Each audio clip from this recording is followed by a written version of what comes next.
Yo, what's up, y'all? How y'all doing? Listen, um, I know I said I was gonna react to the Young Thug. Sorry, man. Fucking New York, the weather's getting colder, hotter. So I think I'm getting sick. I don't fucking know. But I said I was gonna watch the Young Thug interview with the perspective shit. Yo, it's a 3 hour long interview. I've been watching it. I got like halfway in, but it's interesting. Like I like long form content, but the reason that makes it interesting is to seeing it from Doug's perspective. And after seeing it from his perspective, like, cause I'm not done with the interview. I want to react to it, right? So I'm gonna try to make this shit under 3 hours, but fuck, bro, this might be a long video, y'all. I ain't gonna lie to y'all, this might be a long video. But let's hold on. Let me pull it up. So let's get to the video, right? This is where I'm at for me watching now. I don't know what happens from back here, but there is some parts that I know that are kind of like not necessary for the reaction because I obviously we're gonna have to start over. Obviously, there are some parts that are not necessary to the reaction, but in the beginning Doug talks about him growing up, his lively, him growing up and all this shit and everything, like how he was, the trauma that he experienced, what made him who he is right now, and I think I we should listen to that, at least that part, and then we'll get into the more the like him the interrogation shit. I just want y'all to get a set. Like I said this in my last video. I don't know if y'all watched the last video. I really I don't even be ordering my videos in the proper time where I record them. I don't ask me. But I said this in one of my videos that I don't really listen to Young Thug. I don't know if you ask me to name 5 Young Thug songs before gun to my head. I'm dying. I'm not I'm dying. You feel me? I'm dying. So I don't listen to him like that. I never fuck with Young Thugs. I never fuck with the auto tune shit. I never fuck with the like it was too much. I never fuck with the dresses up. But there are some songs that my boy had told me to listen that are good songs, but I don't remember because it was a long time ago. And after I listened to that, I haven't listened to him again. So this is good to know like his background, his backstory, and what made Jeff become Thug. You feel me? And how he the whole plea deal shit with the Gunna shit and his brother and all that other shit and why it's different for his brother versus the because like I could understand his perspective of where he's coming from. So you know what? Let's get into the video. Welcome to Perspective with Bank. Yeah. What's up with it, King? I'm gonna keep it real with you, son. Coming out of jail, and we're like, man, what the fuck is this nigga doing, bro? Talking on the phone, like, what the hell wrong with this nigga? Like, and what's the difference between him being in the interrogation room talking and you being in the interrogation room talking? You act like I'm bringing the nigga name up I ain't there. acting like I'm asking. I ain't saying What make y'all young niggas feel like y'all can spin the police though? This is how I feel, son. Me to you. I talked to Gunna when he first got out of jail. You don't like This yo, if y'all don't want to like in all my some of them, majority of my video, there's always gonna be the link, the original video description in the original video link in the description. If y'all don't want to hear this, I think this is an amazing video. This is my first time watching a Banks interview thing, but but this nigga is asking like great fucking questions. This is a real insightful interviewer, and he knows what he's doing. So I'm gonna leave it like that, and let's get into it. I see how you look that day. what the can he say? Why you did that? What can you say? As a man, you think Key to respect you for what you did, bro? You to my RIP Key, bro. You know Key ain't gonna respect you for what you did to me, bro. You know that. You know Key ain't gonna respect that. You know ain't no real man gonna respect that. You did that, bro. You see that? You see an accident. This is the worst day of my life. But what you don't see is that in every crash, there's medical bills, repairs, time off of work. Not helping. Look again. There's cash in that crash. This is the best day of my life. There's cash in almost any bang, pop, slam, crack, smash, or boom. Animal altercation, cash. Pedestrian pandemonium, cash. Motorcycle mishap, cash. Big or small is worth the call to crash the cash. We'll maximize your compensation to get you healthy. After an accident, no cash means trouble with your work. My bad, my bad. Yeah. What's up with it, King? Living life, bro. How you feeling? I'm planning. Planning. Planning. That's what it's about. Where your mental at though? mentally, I feel like sometimes you be up, sometimes you be down, but I feel like mentally, the game that I'm in, I'm not into sports or you know, I'm not an actor, none of that. The game I'm in, no matter what, you want all eyes on you. I feel like right now, this moment, no matter how the eyes look, the eyes can look devastating, the eyes can look betrayed, the eyes can look however, no matter how the eyes look. In the game I'm in, you want all eyes on you. No matter how they come. I always pray for that. God, I want all eyes on me. I don't matter. No matter how the eyes look. I guess this is just him saying, hey, do No it. matter how they looking. No matter how they looking. No matter how the eyes look. A lot of the eyes gonna be like, you did wrong. A lot of the eyes gonna be like, you right. Hey, before we get into all that though, like, you know what I'm saying, what's going on and, you know, the talk, whatever. That's the reason why I said I got Jeff. I want to talk. I ain't never seen you in no interview like speak on John South with Lil Jeff. You know what I'm saying? Why not? I feel like just not even on no super manly shit or nothing like that. I feel like personally, I wasn't raised by like victims or men with like really, really touching feelings or like, you know what I'm saying? I wasn't raised by those type of men. I wasn't raised by the Wellers. I was raised by men that always said, keep going, no matter what, go forward. Cause you gotta understand, my mom got 11 kids. My daddy, he couldn't sit and be in his feelings about certain things because he still got 11 people to feed, plus my mom, plus him, plus his other kids. My daddy got 15 people he got to worry about every day. So he ain't have a chance to sit back and just focus on his feelings and feel certain things. I wasn't raised like that. I was raised by a man who just was like, go forward, because that's what matters. What matters is not sitting and just being stuck in the moment and dwelling on certain things. Like that ain't what life is about. When you living in a king, when you living as a king, it's about going forward. I think I did that so much to the point where I forget to speak about certain things. I be forgetting to speak about Lil Jeff. What's your earliest memory? That's great. I ain't never had nobody that question. What's your earliest memory? Like if you could think of your earliest memory, like it's the first thing I remember as far as back I can remember. You know what I'm saying? My earliest memory was Jonesboro South, my hood, the hood I'm from, the project I'm from, Jonesboro South. My brother Free Umfum, my brother, he burned the house down playing with matches. Cause you know when you're in the project, you got that big ass long metal heater connected to the wall that come in the little snake looking heater. He playing with matches on it and it burnt down the whole building though. It ain't even burned down just our apartment, it burnt down the whole building. Damn. That's my first memory, like real life. You know, coming up, like what's the first time you knew, like that's your first. What type of memory would you say that is? Good or bad, or in between? Bro, we were raised so different. You too, bro. Men like you raised me. From even if it's from a distance. Yeah. I always looked up to real street dudes, real guys who's from the street and this and that. I always looked up to this. So men like, I don't even look at that like it's bad. Yeah. I look at that like a fun memory. Like, Let me see. I just realized my camera is up, right? So I might be blocking the interviewer. So let me put myself down here. damn, that's how fucked up we are, bro. That's how we raised. Like, this nigga burnt down the house. Hmm. I don't even look at it like it's bad. Damn. I looked up to him for that. Like, damn, but this nigga know how to set a You fire. burn you some shit down. But this nigga know how to set a fire. At 5 years old, he know how to set a fire. I'm asking him, how the hell you set? How you do it? Like that's just, I'm telling you, that's just how we were raised, bro. That's just how this shit is. That's how we was raised for real.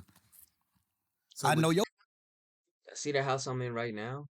When I was first. I know you got some crazy memories. I was just saying when I asked you the question, I was just trying to think of mine, my first one, but I can't. But I would say, what's your first happy moment? In life, Yeah. my first happy moment was when my mama moved out the projects to a house. When my mom moved into our first house instead of apartments, I was like, damn, bro, we got a house. The house was smaller than the apartment. My mom had got a 4-bedroom house. The apartment was 5 bedrooms. You're saying not feeling so confined no more, like around a bunch of people. Now we got rid of some grass. Like I got I got a yard, I got neighbors, like houses. Like I'm waking up on the school bus in front of my house instead of the project. It was right across the street from the project though. But so it's just like, but that was like one of my first happy moments, and that I remember like as a kid. What's your first Saturday moment? I used to go with this girl named Santana in Pool Creek. That's when we moved out of Jonesboro South. I moved out of Jonesboro South when I was like 3-4 years old. We moved to Pool Creek, which is right around the corner from Jonesboro South. And I started going with this girl that stayed like 2 apartments down from me. Her name's Santana. I was going with her like we probably like 5-6 years old, like kids. Saucy Santana? I was going with her, and we were sitting on a bench, and I think I was talking to another girl, and she got in and she hit me with a stick, with a sword, with a real log, scarred me right here and right here, hit me with a log. Made you sad? Yeah, because it was like dang, she broke up with me. I'm like, Yeah. dang. She hit you with a lot. That's how niggas break up with niggas in Atlanta now? You know, you just bring your bitch bring you out to the law and just bop law your shit and yo, it's over?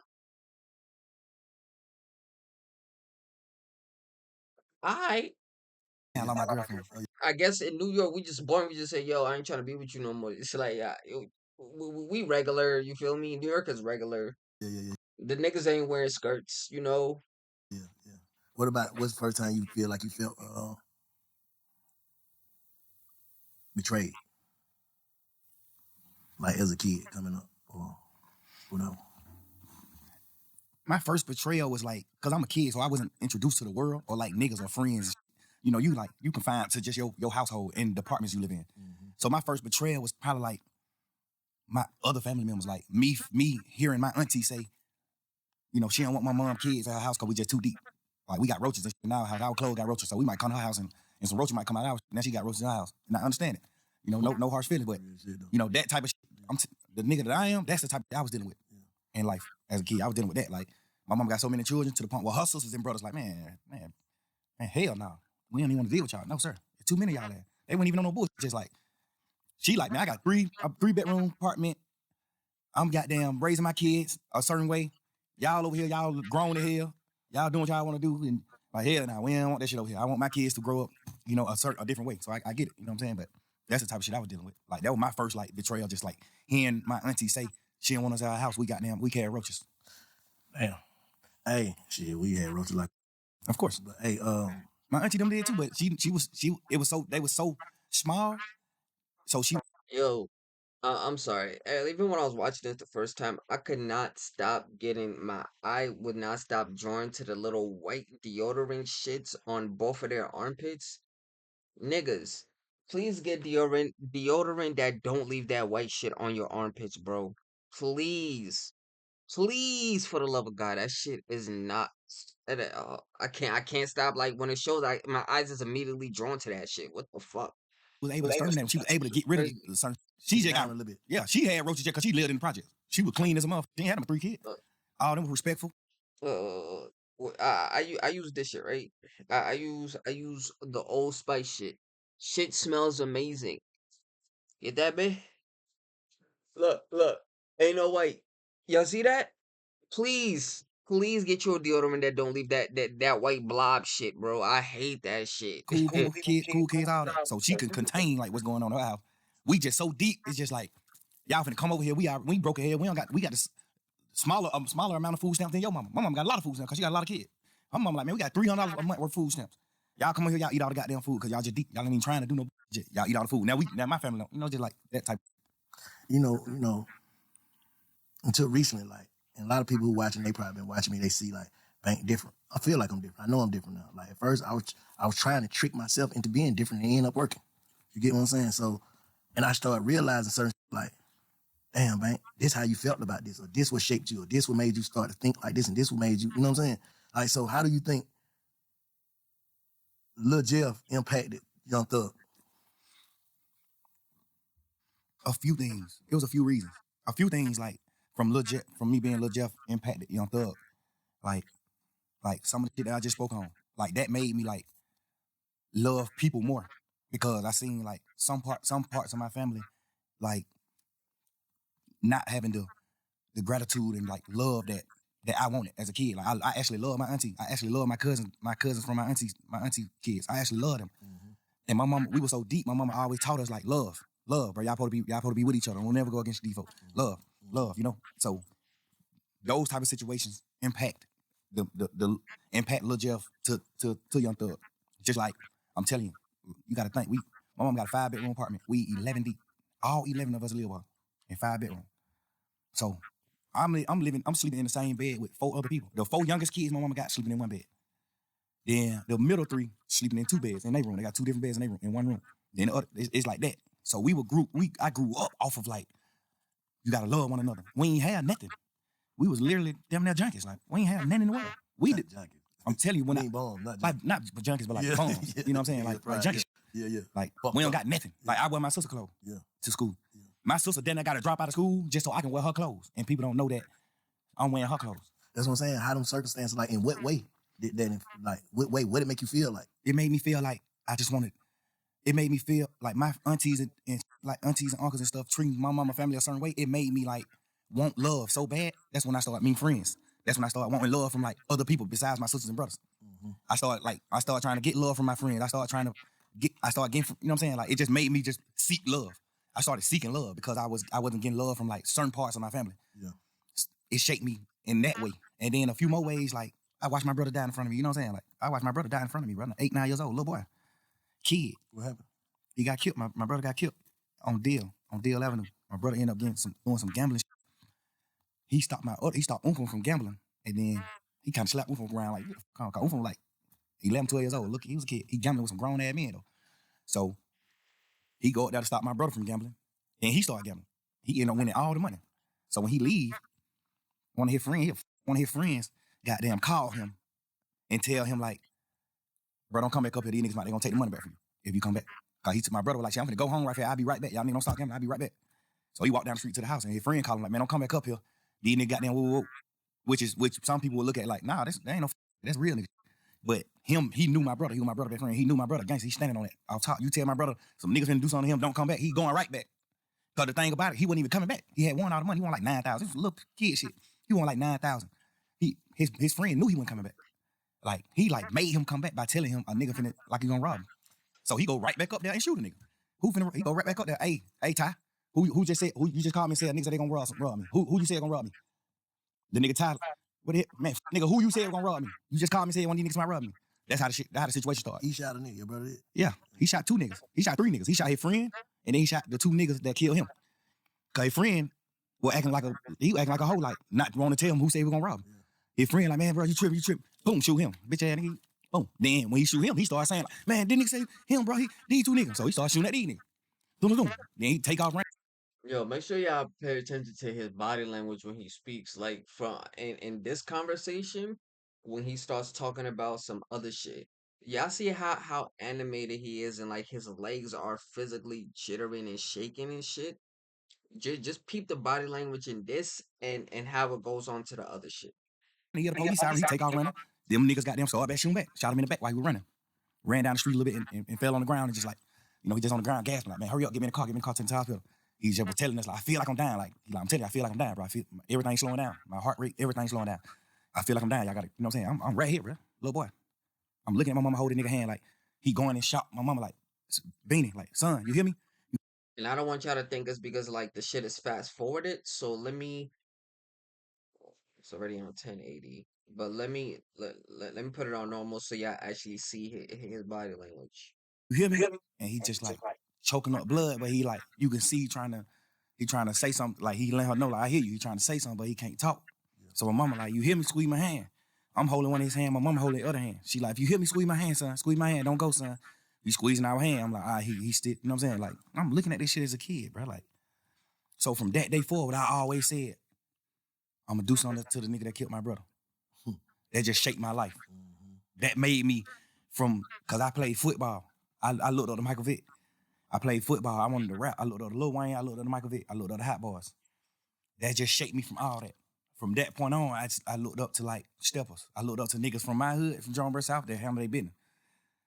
That shit just made me a whole different person. That one situation. I was never like 9 years old. I was a kid.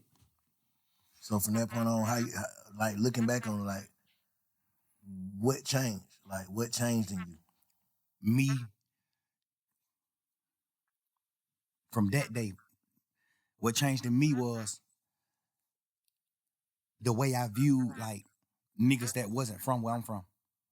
Cause that's what it boiled down to. Like a John vs. South nigga got killed by a DL Avenue nigga. So that just started making me be like, man, you ain't from John vs. South, nigga. You know what's happening. Now we living that type of life. So that's what I'm saying. Like the situations I was in shaped me in so many ways. It ain't shaped me one way. Cause it was so many different situations, different scenarios to a point where it shaped me so many different ways. Like me not getting love, the proper love from my entire family made me seek love from niggas. And This is also a good example of why like a father figure is so important in a child's life. Yes, his father was there, but like Doug said, his father had 11 other kids. 11 kids from his mom, which is kind of crazy, and then he had more kids with some other women.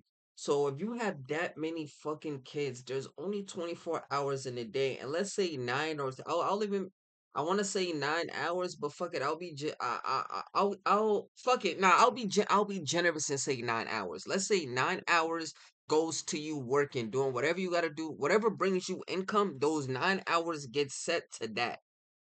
So for the remainder of the hours, you gotta find a way to split that between those 11 kids and make sure you're watching them and they're not getting into X, Y, and Z and this and this and this and this and this and that. And you can't. You're only one. You only got two eyes. Some of them is gonna be like, bro, yeah, me and my mom had a conversation last night, and like it brought me to tears. I cried for this because me and my mom we don't talk. I don't know, we didn't have the best relationship. Me growing up, but that I'm the type of kid where I went looking for certain shit. There's gonna be kids like that in a family where they go looking for certain shit. Like I said, what I was about to tell you about the crib, bro. I burned my crib down. Like this house, bro. I burned it down playing with matches. It was in this room, but the house didn't look like this before it got burnt down. The house that this room did not look like this before it got burnt down. This room and like there's a guest room right there. Both of that was like one big ass room. You feel me? So when I was playing with matches. I think I was maybe like 11, 10 or 12 around that range. I was cuz it's like my first I just came from Africa when I was like 7. So it was like my first time really experiencing like the bad shit and just bad shit in general. Like I was monitored in Africa where I wasn't doing nothing crazy, but here I had mad freedom. So I was sparking matches and I was lighting the couch on fire. So, but every time I light it out, I put it out. Light it out, put it out. But I let it get bigger every single time, just little by little by little by little. Eventually, it got too big where I couldn't put it out. So I'm running to the bathroom, trying to get a bucket of water, pour that shit. I pour it on, but that it wasn't enough because I'm trying to do this shit secretly. I'm trying to tippy toe, so when niggas don't hear this shit. So eventually, I turned that. I couldn't do it, so I just went downstairs and sat down. While the house is catching off, I didn't tell nobody until somebody started smelling the smoke and they went upstairs and seen it and we got up out of there. Like there and I was an only child. So imagine the type of shit that I was getting away without supervision. Now you got 11 kids. I was an only child at that point. You got 11 kids now that you gotta watch out for, and then and you're in you're in a danger. You're in You're in a dangerous environment. You're raising them in a dangerous environment. You're in projects. You're the families. They're surrounded by a lot of shit. If one kid gets into it, all of it is gonna get into it. Cause then, especially if it's the oldest son or daughter, and they're getting into it, and they're bringing around the younger ones, it's bound to happen. So this is why I think like it's important to want like that's why I don't get the red pill shit. Have as many kids as you want. No, because you're not gonna be all of those kids alive to raise them. This is why I think an active father figure is needed. So shit like what happened to Thug and a bunch of other fucking kids, black or white, don't happen. women, me seeing my brother get killed shaped me to how I view niggas in the streets, how I view niggas. Like, you know what I'm saying? It's me playing foot, my dad and like moving me away. Like I ain't never rode the school bus, but my dad took me to school every day. I had a real father. I never rode the school bus. That shaped me to being a man. Like, I'm gonna be a man. My dad is there. This nigga doing what he doing. He used to do what he do back in the day to hustle to get his money, whatever, whatever. Like, I looked at all that type of shit like, damn, he a real man because he's still trying to do whatever he can do to feed all these kids. And he's still taking time out to like take me to school every day and come get me from school every day because he just wanted me to be that far away from the streets. You know what I'm saying? Like, that shaped me in a different way to being the dad that I am to my kids. That shaped me in a different way. You know, just so many different scenarios just shaped me. Like, I look at my mama cry every year on my brother's birthday, bro. That nigga died 3 days before my birthday. His funeral was on my birthday.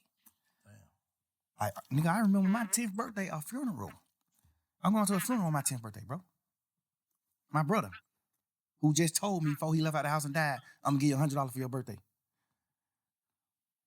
I'm looking at that. Like, nigga, I still wake up right now today. I still want my $100 for my brother. Can't get it. It just certain shit just shake me certain way, bro. Just, you know what I'm saying? So when you look at yourself, like when you reflect and just look at yourself, how you see yourself right now as a person. Like if you had to judge you, how you see yourself. The crazy part is, bro, I thought I was whole. I thought I was wholesome. I thought I was like the perfect man until this situation. This situation at hand right now made me realize, like, damn, bro, I'm actually fucked up.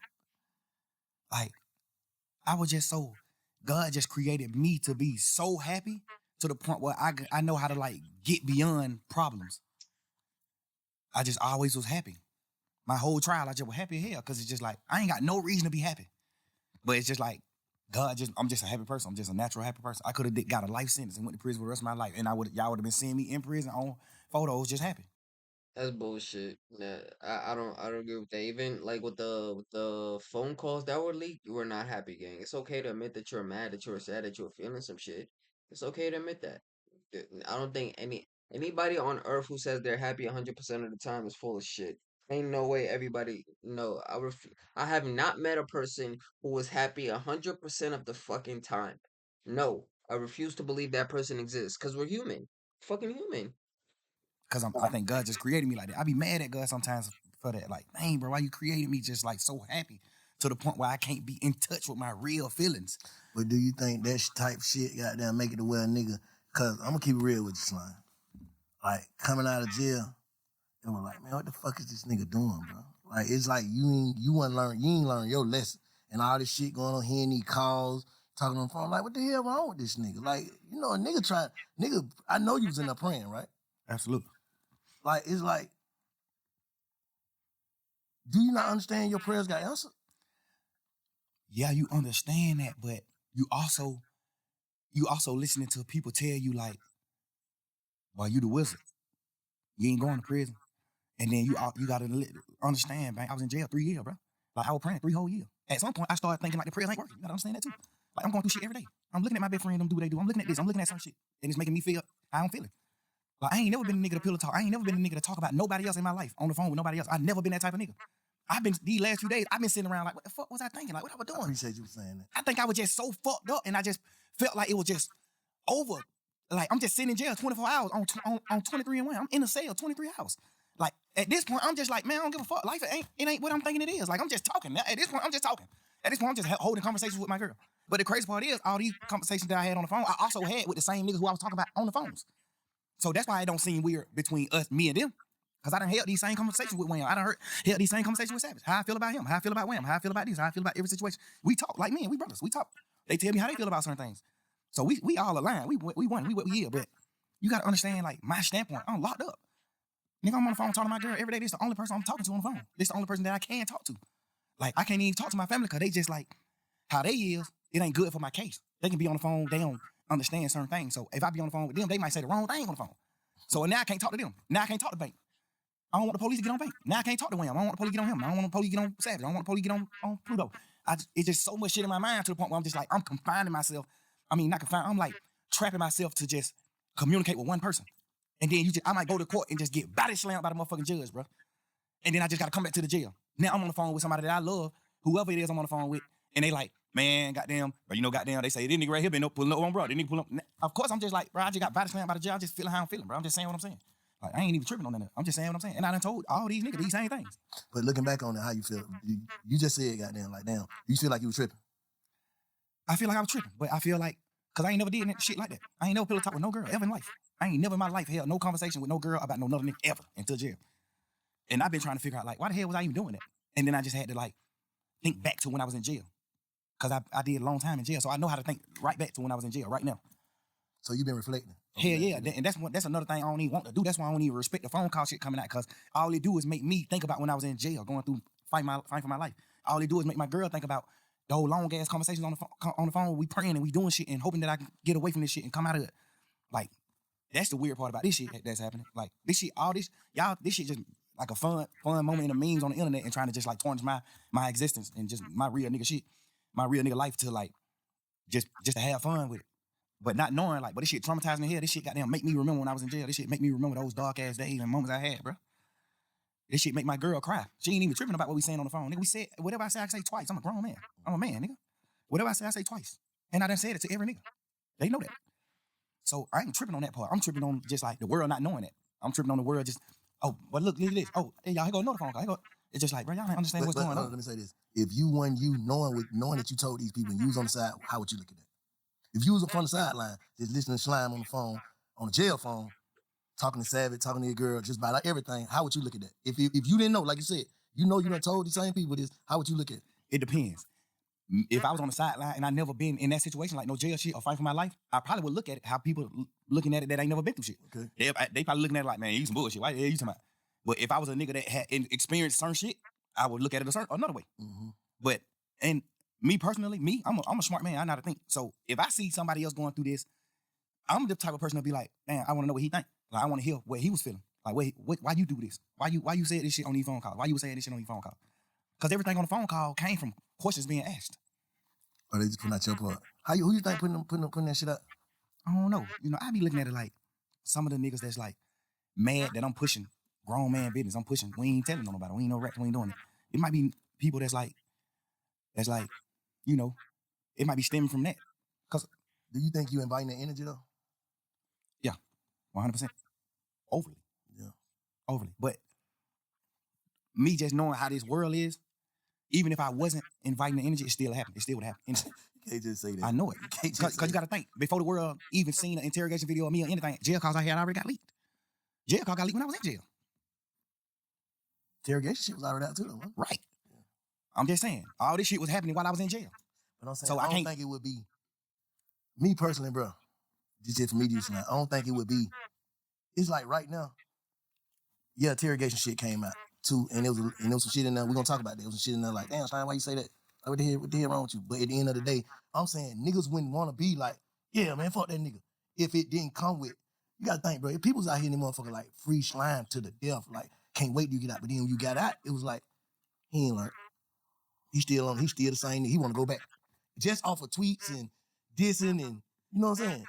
That just like, damn, bro, like, you just did some shit niggas don't do. You just goddamn came home on some shit with goddamn damn near everybody telling. Nigga ain't supposed to make it back. And you back, that's God. So it's like, damn, it's like the universe too. What's making it like, yeah, thank him. I think, personally, no matter what I came out of jail and did, it still would have came out one day.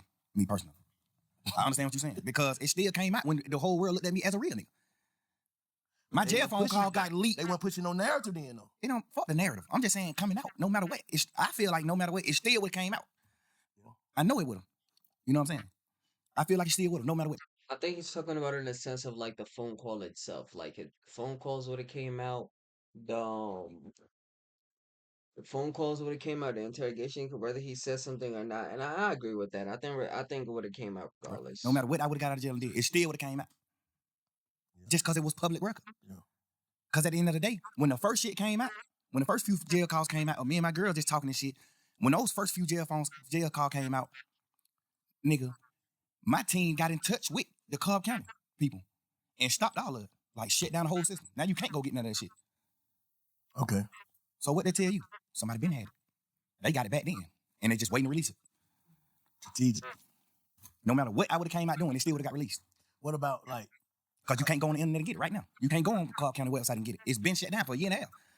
what about like contradicting shit? Like they say, you tweeted that you told y'all to take the oomph to Yeah. take the plea. Yeah. And but on the call, you told Savage. I ain't told that nigga that. Like, so that's like credibility. Like, damn, Slime, you said this, but this, you tweeted this, and like, goddamn, what one is it? Yeah, I understand that. And the thing is, when just say I'm in jail fighting for my life. This just for people that don't know the law. Okay. I got co-defendants. I got 28 co-defendants. I got 28 niggas on the case with me. We can't have contact. We can't talk to each other. We can't be around each other. When I go to court, they got me on a whole nother motherfucking place side of the courthouse. They got these niggas on different sides of the courthouse. Nobody is around each other because we co-defendants. We get another charge if we talk to each other. We can't talk to each other. Mm-hmm.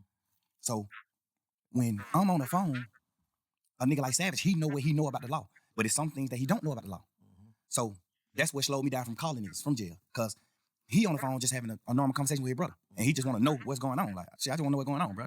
Like, you seen your brother plea? You seen this? You know, he don't know the law. He don't know the side of the law where I got a co-defendant and I can't talk to him. So if I get on the phone on a jail call and tell Savage, yeah, I told Umfu to take a plea, that's another charge on me because I don't supposed to have contact with Umfu. So when I'm on a jail call talking to Savage, I got to say no. Hell no, I ain't told that nigga do that. Hell no. See, look, that makes sense, bro. That makes sense to me, especially if you know that the jail called. Ain't that what happened to Tory? They just cause that nigga say, "Yo, I'm sorry about what happened that night." They took that shit as an admission of guilt, meaning that he's sorry for shooting Megan. Like if that was the only thing that happened that night, they didn't even give a fuck what it was. So I don't know if he's telling the truth or not, but from what it makes sense. Like it's not in the, it falls in a realm of possibility. Does that make sense? So Cause all they gonna do is take that jail call and play it in court. Now I got attempt to court charge. Yeah. So when I'm in the jail, I can't say it. And when I'm in the jail, I'm like, hell, no, I ain't told no nigga to take no plea. No, I ain't did that. Cause I gotta do that. I'm on trial. I don't supposed to have no contact with him. If I say I told my brother to take the charge, all they gonna say is, how you told your brother that? You must talk to your brother. Boom. The lawyer can get in trouble. All type of shit can happen. I'm on the phone all the time. Hell no. I ain't tell that nigga to take no charge. Fuck no. I mean, I ain't tell him to take the plea. No. But when the case over, can't nothing happen to me by saying that. So when the case over, hey, let me clear this up just for the world to know. Cause I told Savage no. I told Pluto no. Like, I told a few niggas who asked me like, hey, bro, you told your brother to do that? I'm like, hell no, I ain't telling him to do that. So obviously niggas that I fuck with in the streets, in the world, they looking at it like, all right, your brother did what wrong. You didn't tell your brother to do that. Mm-hmm. So I gotta clean that up. Cause I really did tell him after the case. Yeah. After the case. Hey, hell no, I overly told him to take the charge. But because it definitely looked like, damn, they took the same police, so how the hell you gonna just single a gun out? You know what I'm saying? You know why? But you was done talking? Nah, go ahead. The reason why I differentiate his plea from their plea is that's like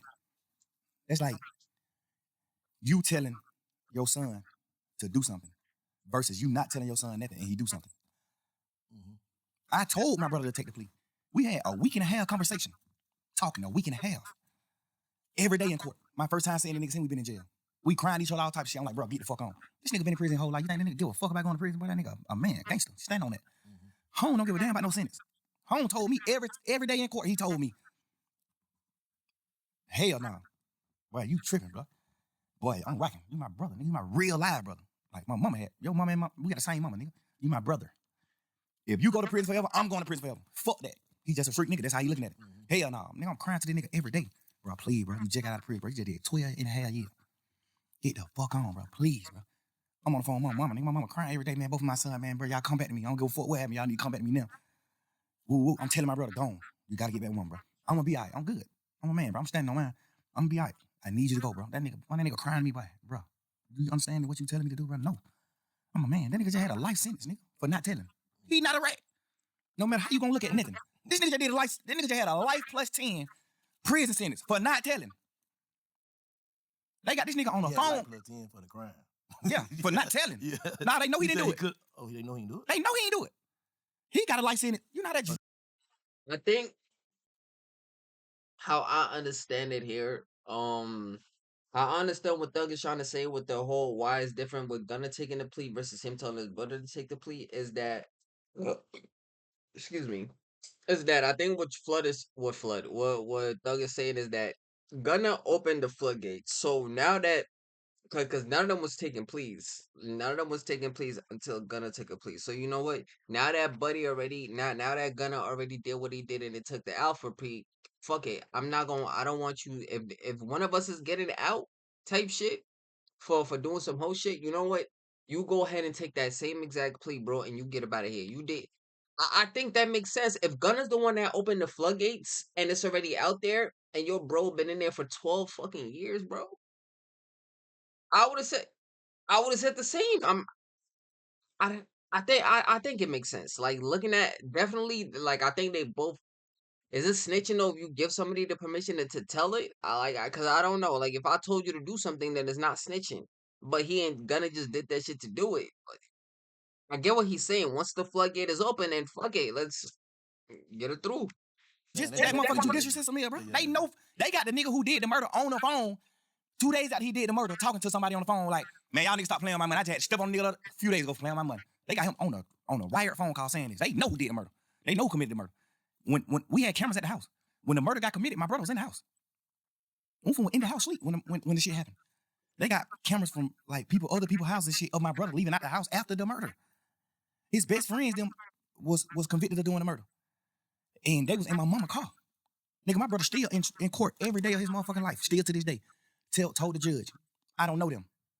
The judge like, dumbass nigga, we got phone calls with you and them on the phone.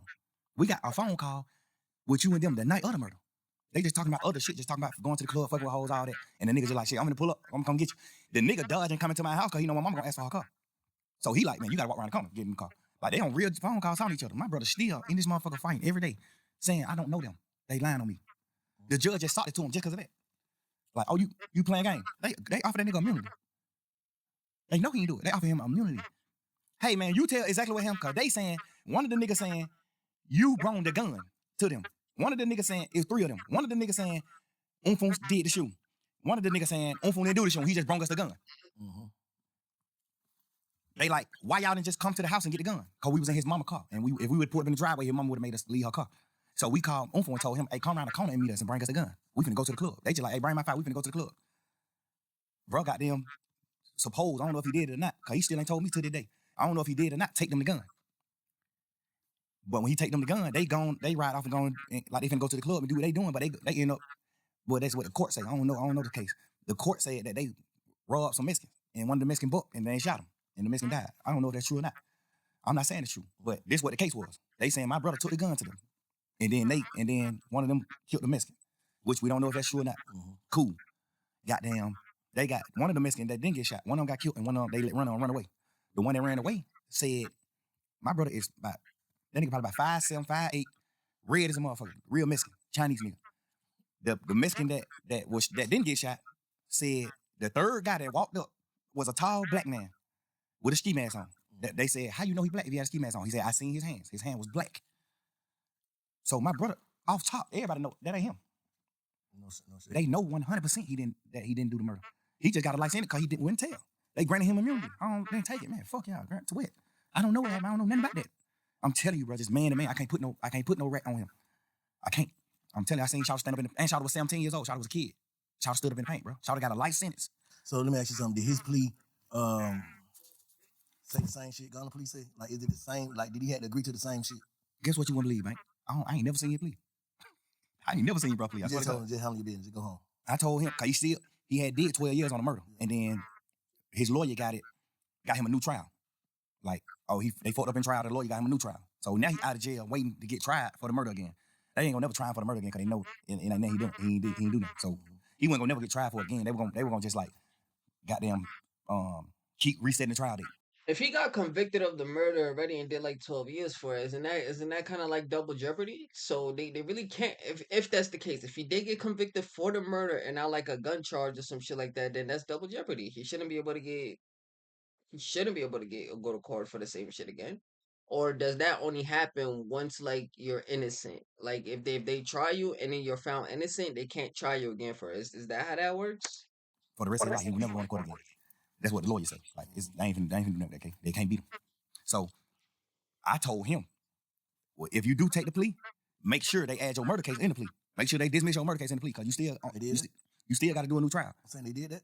I don't think they did it. I think when they went to them with the plea, I think they were like, the plea is out of the murder shit. We can't do nothing about the murder shit.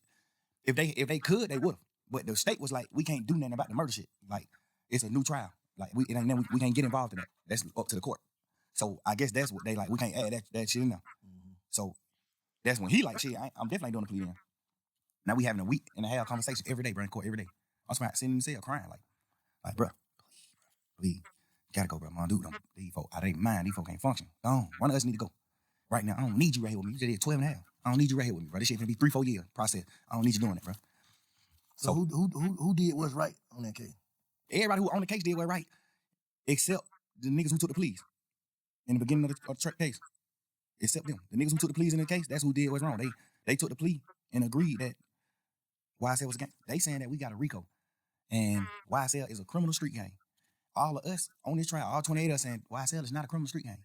Because by the book of gangs, the law that solidify you as a gang, we don't come to terms with none of that. So it ain't a gang. In real life, it's really not a gang. When it comes to the gang book. Done did some shit separate on their own. Yeah, it's just a lot of crimes that happen, and they just saying, oh, YSL a gang off of all these crimes that happen. But the law that makes Imagine, because the last people that stayed in jail that went to trial was not found guilty. So imagine if Gunna stayed in that shit, if all of them stayed in that shit, even Thug himself, if nobody took a plea deal at all and stayed and they were all found guilty and they came out that day, bro, imagine the type of hype behind Gunna and Thug that would have been out there right now, bro. Gunna, Thug, Baby, and Dirk on the track. What? That would have been crazy. an organization a gang, the law that makes an organization a gang, we don't meet none of the criteria. Okay. So we not a gang. No matter how y'all try to twist it, we not a gang. You see what I'm saying? Yeah. We got every lawyer in this motherfucker saying we not a gang. So who you look at in that shit that took the plea that you be like, oh, I can see how he took the plea? Nobody. Dude. Okay. Nobody else. On phone. All right. Because, and I ain't like saying, oh, he didn't goddamn do us wrong or he didn't do this. One thing I know is he ain't taking the plea. If I don't make him take the plea, he ain't studying that plea. So why Duke ain't wrong? I just want to know. Like, why? Because Duke plea was from Duke. All Duke said in his plea, he didn't say YSL was a gang or none of that. All Duke plea did was said that Yak was right about telling on him, about what they talk about. Duke plea was just what Yak already had told the police about him. You see what I'm saying? hold on. You said Duke just agreed to what Yak said. Yes. So Duke. Yak, you saying Yak threw Duke up on the bus and he just said the nigga telling the truth on me. Yeah, because if he say that he not, then Yak got to take a stand on him. Because Yak plea agreement said he got to take a stand if Duke go to trial. That was a part of his plea. What I'm saying? On that case. So Yak said ain't nobody, he was on Big Fat. He said nobody ain't go to jail for what he said. He just was in there running his mouth in the what's his name? Interrogation room. So what you mean testify? What the hell you talking about? When him and Duke caught their case, Duke was going to trial. What kind of case it was? Goddamn, they got caught in a car. They ain't had no license and they had 2 guns on them. Okay. And they went on a high-speed chase. They took Georgia State Patrol on a high-speed chase. So when they get locked up, this is what their charges is. Theft by receiving stolen property, which is the guns, and well, I think it was one of the guns. Oh, I don't know. I know they had theft by receiving and then no license because they were driving. They was in the car. They had a license. Stop playing. That's what. You told on gun and some license. Stop playing. Son. That was the original charge. Oh, what the other? When the police came, when the police came and talked to Yak, Yak told them what actually was happening. What was happening?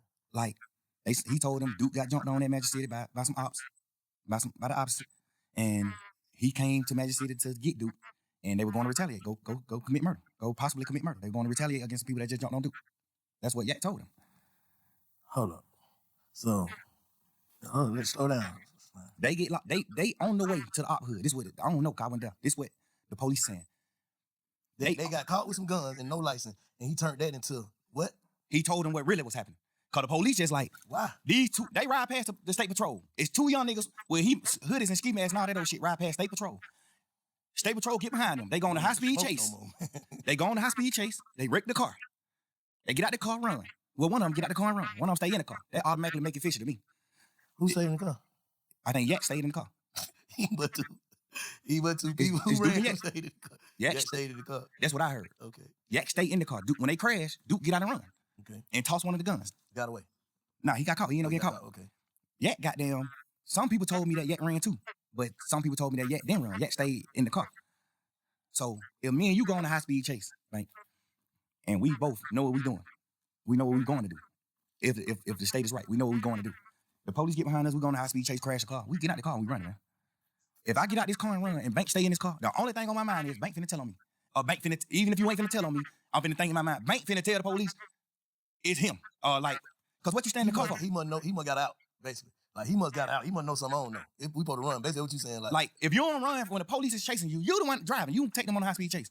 If you don't get out and run and you get out and let Duke run, you got something you finna tell the police. Not even if you finna tell the police, hey, I don't know, officer, I'm Uber. We just ran, this nigga, I don't know what the hell he got going on. He just hopped out and ran. You finna say something?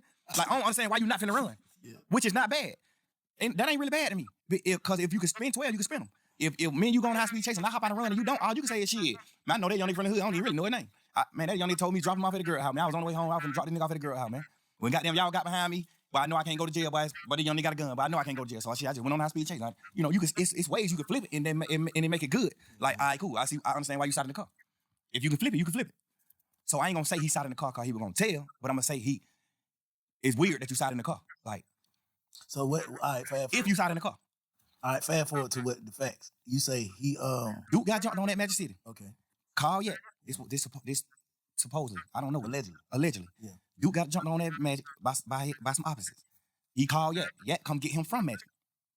Him and Yak get in the car and on the way to the ops hood. They on the way to the ops hood to retaliate, to go handle their business. Like niggas just jumped on him, finna go handle their business. They ride past the police next to the ops hood. They on the ops street when they ride past the police. The police get behind them and turn the lights on. They go on a high speed chase. They crash. They get out and run. They get caught. They in jail for driving no license and firearm in the car. This the charges. Mm-hmm. The police come question Duke. Duke don't tell Duke like, man, suck my dick. No. The police go question Yak. Because I think Yak was in some more trouble too. So the police go question Yak. So I guess that's his way of being like, shit, but I gotta try to get myself out of trouble. I'm in deep trouble. Like even though Duke got this little bit of case, I got this same little bit of case, but I got more shit. I'm on probation. I just got out of jail. Yak got a deeper rap sheet. So I thought he said he took the charge. Though. I thought Yak took the charge. He said goddamn, ain't nobody go to jail but him. Like he don't want this time and Duke. Duke went to jail, bro. No, I'm saying like convicted. Basically, like Duke got some probation. Duke got convicted. He got probation. 6-month probation. I think he got a year probation. So Shawty went to the Fed though, so he had to take the gun charge. No, he went to the Fed because that was like his 5th, 6th time getting caught with guns. So your 5th, 6th time getting caught with guns. Now the Fed's involved. Now the Fed like, hey man, they keep getting caught with guns. Now the Fed snatch you. Now the Feds give you the gun charge. So he was a repeat offender. So you can't take the gun charge. The Fed gave you the charge. The Feds gave you the charge. You didn't take. You running around saying you took the gun charge for Duke. No, you didn't. In your interview, you said the gun was my gun, but I gave it to Duke. Everybody know in a court of law, if you say, hey, this is my brick, but I gave this motherfucker to the bank, whoever is in possession of this brick, that's who brick it is. That's a fact. Whoever in possession of this gun, that's who gun it is. I don't give a fuck. You can tell the police 1,000,000 times this your gun. Duke get caught with this gun. This motherfucker is Duke gun. I promise you that. Yeah. That's how they go. So the Fed snatched him. When the Fed snatched him, his charge in the Feds was the gun charge. It's because he had more than one, but like yeah, the Feds just own him. Like we own him. He keep getting caught with a gun. He done beat murder charge, all type of shit. He done beat murder charge all day. So the Fed already own him. He get caught with take the stand. Why? I'm saying. Oh, so Duke didn't go to trial. That's why he. No. The thing about it is, I don't know if it's true or not, but Yak told Duke, man, just take the little probation shit. And I feel like he told Duke that because he didn't want his interview to come out. Because if Duke go to trial, you got to take the stand. It's a part of your plea. So you tell Duke, man, take the probation shit. Ain't nothing but a year probation. Take that shit, man. You tripping. Go on forward with your life, man. So Duke take the probation thinking like, shit, my brother took the charge. I'm taking the probation for even being around it. They just charging Duke with it. So they give Duke a year probation. Duke take the probation. Word in the street is Yak told Duke to take the probation. I don't know how true that is or not, but a lot of people that said Yak told Duke to take that probation. A lot of people, reliable sources, said that Yak told Duke to take the probation. I feel like he told Duke to take the probation because if he didn't, he was gonna have to take a stand on him. And he didn't want to take a stand because he already got to go to jail. So you saying he would have took the stand in the Fed when he picked it up, basically? Yes. If Duke, no, it don't matter if the Fed pick it up or not. If Duke go to trial, if Duke don't take the plea, Yak gotta get on the stand and do trial. That's what his plea. His plea was this and this. You get out of jail. You do this. You do this. But if Duke go to trial, when Martinez don't want to go to trial, you must take the stand and speak truthfully about what you told us in this interview. That's his plea. If Duke go to trial, he got to get on the stand. That's Yak's plea. And if he would have took it and he got on trial, what they would have did? That would have fucked the case up or something? Who? That hurt the case? Like if Duke would have went to trial, Yak would have had to take the stand. Duke would have got fried. What the hell you mean? In the goddamn interrogation, Duke told exactly what happened. Oh. Told, hey, man, I ain't even finna play with y'all in here, man. I'm just tell y'all the truth. This what happened. This what he say in the interview, in the interrogation. Man, I ain't even come to play with y'all for. I don't even, man. Whatever I can do to goddamn try to make this shit light on me, bro. Like, they like, man, what's going on? Goddamn, ooh. Obviously, the DA's already wondering, like, why the hell y'all nigga on the high speed chase right here next to the ops here? They don't know that Duke got jumped on at the club though. This on the wraps. This low. We keeping it low. Just street shit, keep that low on that interrogation. You know what I'm saying? Like, when Duke different, Duke did the I did. Mm-hmm. Like, you told on Duke. Didn't shoot at the bus. Yeah. We be serving these niggas when they come to Atlanta. He ain't shoot at was I know what the difference is. I want to know in the interrogation room telling that Duke did that. So what's the difference between Duke in the interrogation room and that interrogation room, you in the interrogation room? What's the difference? Duke never was in the interrogation room. I mean, not Duke. Yeah.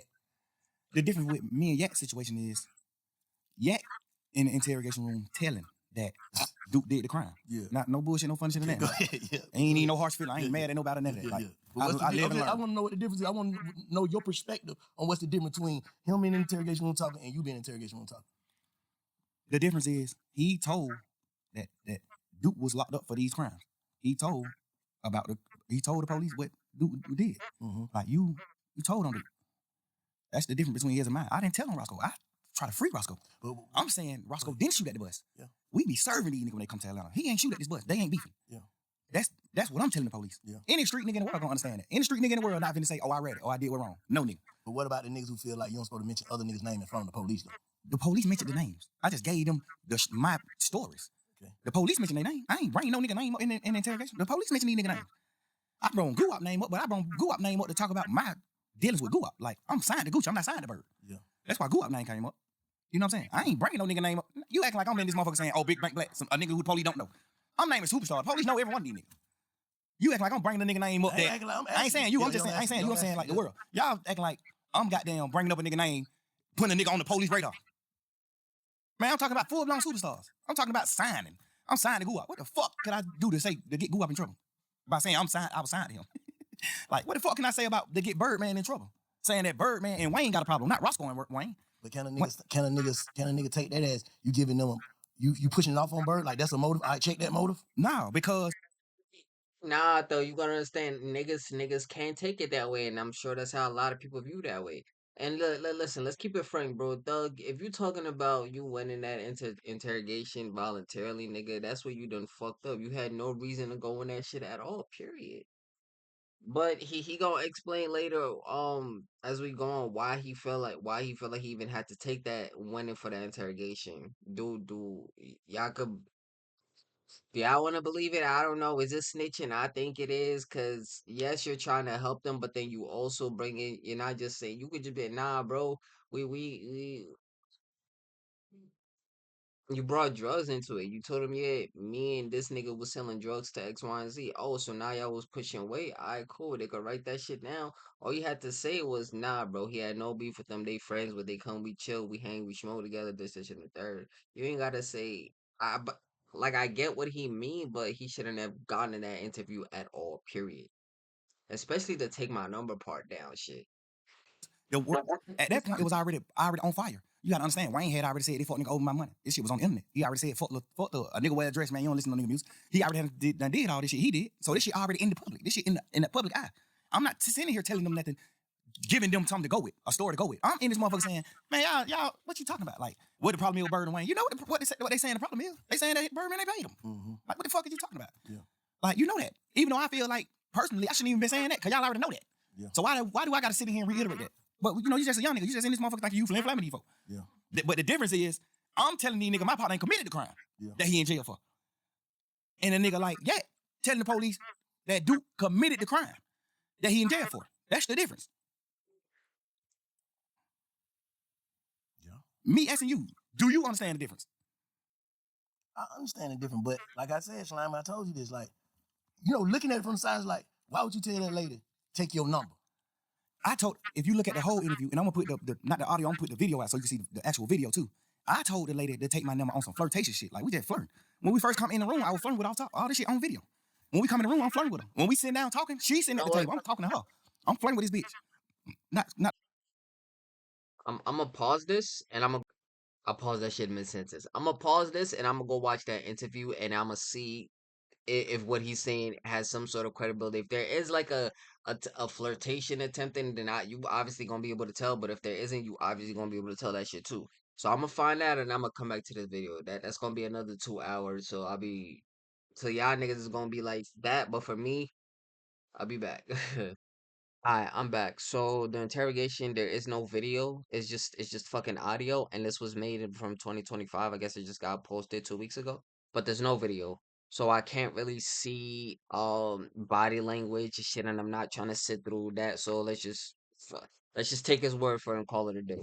Not mean to call no bitch. I'm flirting with this lady. Like, and at the end of the video, when everybody getting up and leaving out the room, I'm still talking to her because she getting up late.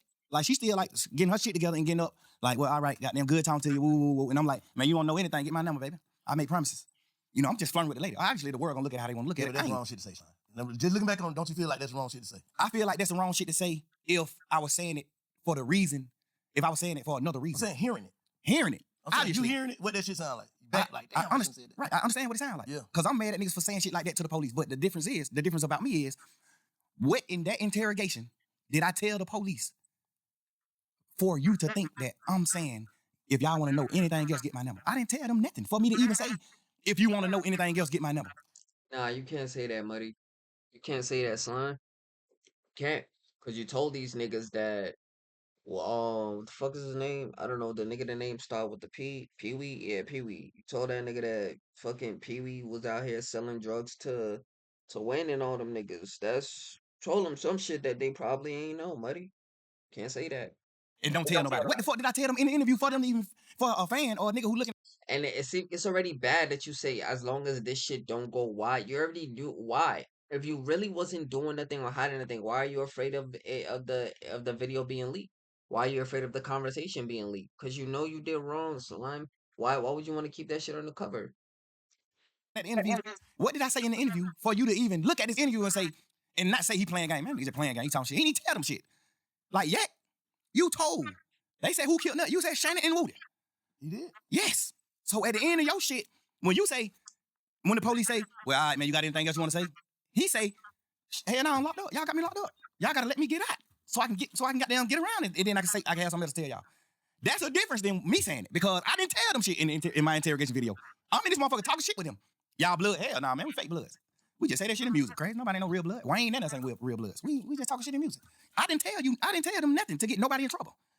So why would you look at the end of that interview when I said, take my number, I make promises, baby, don't tell nobody. Why would you look at that part of the interview and say, damn, boy, he was finna get him his number so he can get him information? What information did I get him anyway? The first, you get what I'm saying? I get exactly what you're saying. If I'm spinning the police, and at the end of my conversation, I say, get my number if y'all want to know something. What make The smartest nigga gonna be like, bitch, you ain't telling them that. What make y'all young niggas feel like y'all can spin the police though?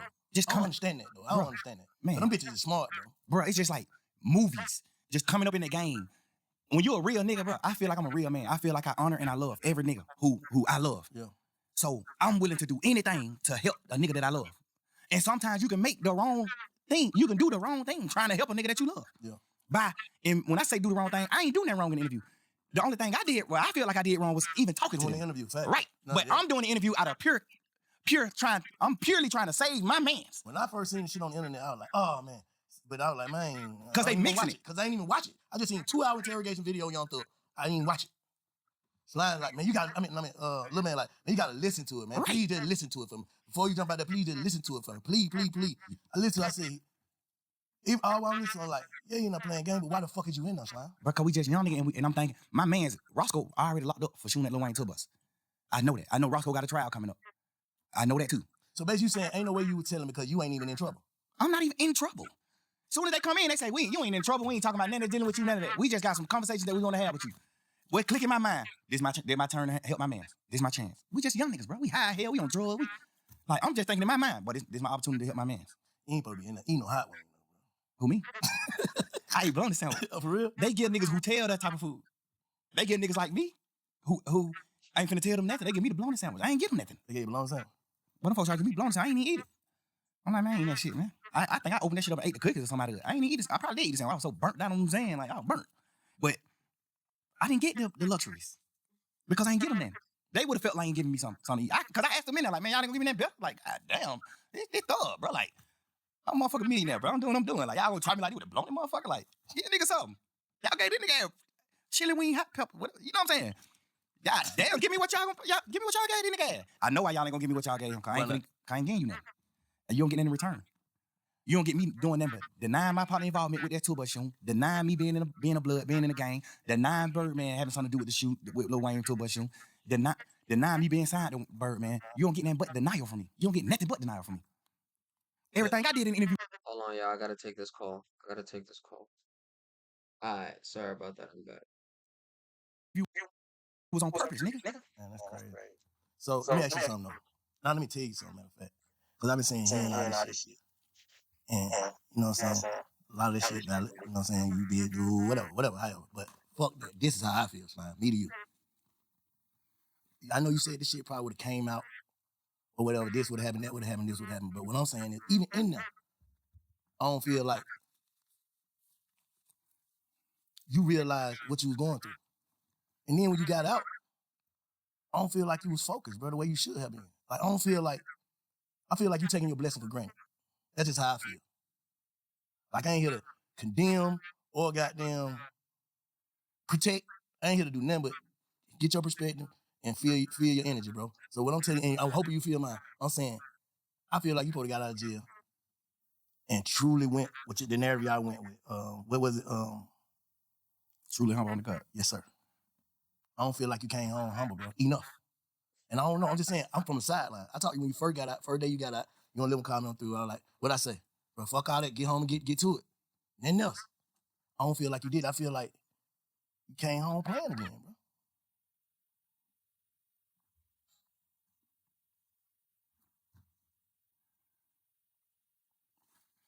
I don't need me personally. I don't know. But just to be honest, bro. I don't know. I think the crazy part is I thought I came home on fire. I thought I came home just like popping that shit and just living life and getting back to life and enjoying life. But you still gotta understand this too, man. My whole life, I poured into people. I built niggas' foundations. I built niggas up my whole life. Any nigga you can name, I play a major part in their success. I witnessed that. And I feel like you gotta look at it you gotta step in my shoes, man. I gotta get out of jail and rebuild. I gotta get out of jail and rebuild this shit. I can't get out of jail and just hit the ground running. That's what dumb niggas do. That's what a fuck nigga do. They go past what the fuck they did wrong and they just keep going. Rebuilding doesn't mean what, like rebuilding your mental? Rebuilding my mental, rebuilding my financial stability, rebuilding my organization, rebuilding like the way the world looked at me, the way the world perceived me. Cause you gotta think, I get out of jail. Yeah, I spent my last 10 years every day with my friends. And we building, we showing the world, this how you supposed to be, this how brothers is, this hood is, this how we supposed to do it, this what we doing. So I get out of jail, now I don't got them friends no more. So I just get out of jail. I'm used to being with them. My last 10 years, I've been with them every day. So I get out of jail, now I gotta learn how to not be with them. And not because they dead or they went to prison or they did it, because they betrayed me. I can't just get out of jail just going forward, bro. Like, I thought I was though. But this situation at hand just let me know, like, damn, you ain't going forward. You wasn't going forward. But then I look at it like, damn, why I ain't going forward and not going forward like success? Because I don't look at them niggas like they success. I ain't moving on. Why I ain't moving on? And I think like, because I got to rebuild. So do you think watching a nigga look as if they, like Gunna, you think watching Gunna look as if though he ain't hurting about this shit or moving on, that shit hurting you even more? You don't like the word hurt. I see how you looked at that. But a nigga gotta know when they hurt, bro. Because the only thing you're explaining is you talking about betrayal. Those words bring heartbreak. Yeah, but bro, we gangsters, bro. We men, bro. We bosses, bro. You know the thing, bro. I cried on the internet about that. Give a fuck. I ain't that gangster. I know. Nigga, our heart is fragile. Cause look, and I said this, and I just seen on, I don't listen to all them jail calls too. Like, man, what the hell they nigga talking about today? But I said, I listened to that motherfucker, and you said something like, because I had already told Lil, I said, bro, the reason why Slime, and it just me, I could be tripping. The reason why Slime ain't fuck with Gunna, because he already done put the word out and stamped it to niggas, and he got to stand with these niggas. Not saying it's right or wrong. It's like, shit, how the hell I'm finna make these niggas fuck up their friendship or whatever, they camaraderie with the nigga, and then I come home. I feel, and then I ain't never told you this. I talked to Gunna when he first got out of jail. I was trying to get an interview with him. He like, man, I ain't worried about none of these niggas saying, I know my brother in that box fucked up. I was just in that motherfucker fucked up. That nigga mind ain't right. Whatever. I don't give a fuck if he is telling these niggas fuck me. If it ain't fuck me when he get out of jail, they're my brother. You know what I'm saying? I love that nigga. I know he love me. He knowing I wouldn't have did that shit. I triple asked him, folks, is this gonna affect my brother? That's what he told me. I took it for face value. That's what he told me. That ain't the truth. All right, I'm just telling you. I'm on the outside looking in. I'm just telling you what he said. That's what he said. He said, Oh, I ain't saying that the truth he said. I'm oh saying, yeah, that's what he said. He like, I'm just waiting on his word. I don't know, cause his lawyer could have told him. His lawyer could have fed him some bullshit. My lawyer just a real one. Brian, a real man. He gonna tell you, hey, this what we got strength at in this trial. This what we lack at. This what you fucked up at in this trial. This what you got their ass. So that's part of the reason why I took my plea. Cause he like, you gonna win the case 100%. You gonna get acquitted. But you can't get acquitted for the shit that they found in your house. It's in your house. The house in your name, everything. Like, even though it ain't your shit, they still got the law. Tell the jury, you must charge the owner of the house with these items if it's in his house. Mm-hmm. So Brian always told me, like, this is where you gonna get convicted at. This is where I feel like you could get convicted at. He said, you still can win it, for sure. I think you're gonna win it. But I can't tell you, I can't be no bullshit like the other nigga lawyer. Mm-hmm. I gotta tell you, hey, this is where you strong at. You strong in every corner of this case, except this one. The shit they found in your house, you not strong in it. No matter what. 9 times out of 10, you will get convicted of this. No, I'm thinking about you saying like you had to rebuild, you had to move on, and niggas from 10 years. You had your partner that been with you 10 years, and then every day. But I used to see you on Gunna every day. Like every day, like to the max. Like you don't do that every day, but it was a different every day with you on Gunna. What I'm saying, that shit like a marriage almost. You dig what I'm saying? So that's like you having your wife, bro. And this ain't even just your wife. She came in with you. She came into the relationship bossed up, millionaire, doing this shit. She came a bum. She came with nothing. You made her a millionaire. You foundated her. You built her with all honesty. Like you built her just on some honest shit. Not even on no, I'm finna build this project. It's just like, damn, boy, I look at this little nigga like my little brother. I love that nigga. I'm finna try my best to help this nigga do something. I ain't even know this nigga rap when he first came around me. I just was just like on some shit like, man, everybody with me, I'm taking him with me. I'm finna figure it out. If he don't rap, I'm finna, whatever we put on this internet and the fans say, what the fans commit him, the fans put on him, that's what I'm finna make him go with. If we get on the internet, he don't even gotta be a rapper. If the fans say, but then nigga got this shit, this nigga drippy as a motherfucker. But I'm finna make sure you fresh as a motherfucker every time they see you. Like I'm just gonna do whatever I can do to help my niggas. Yeah. Or my girl, like whatever. I'm doing whatever it takes. You know what I'm saying?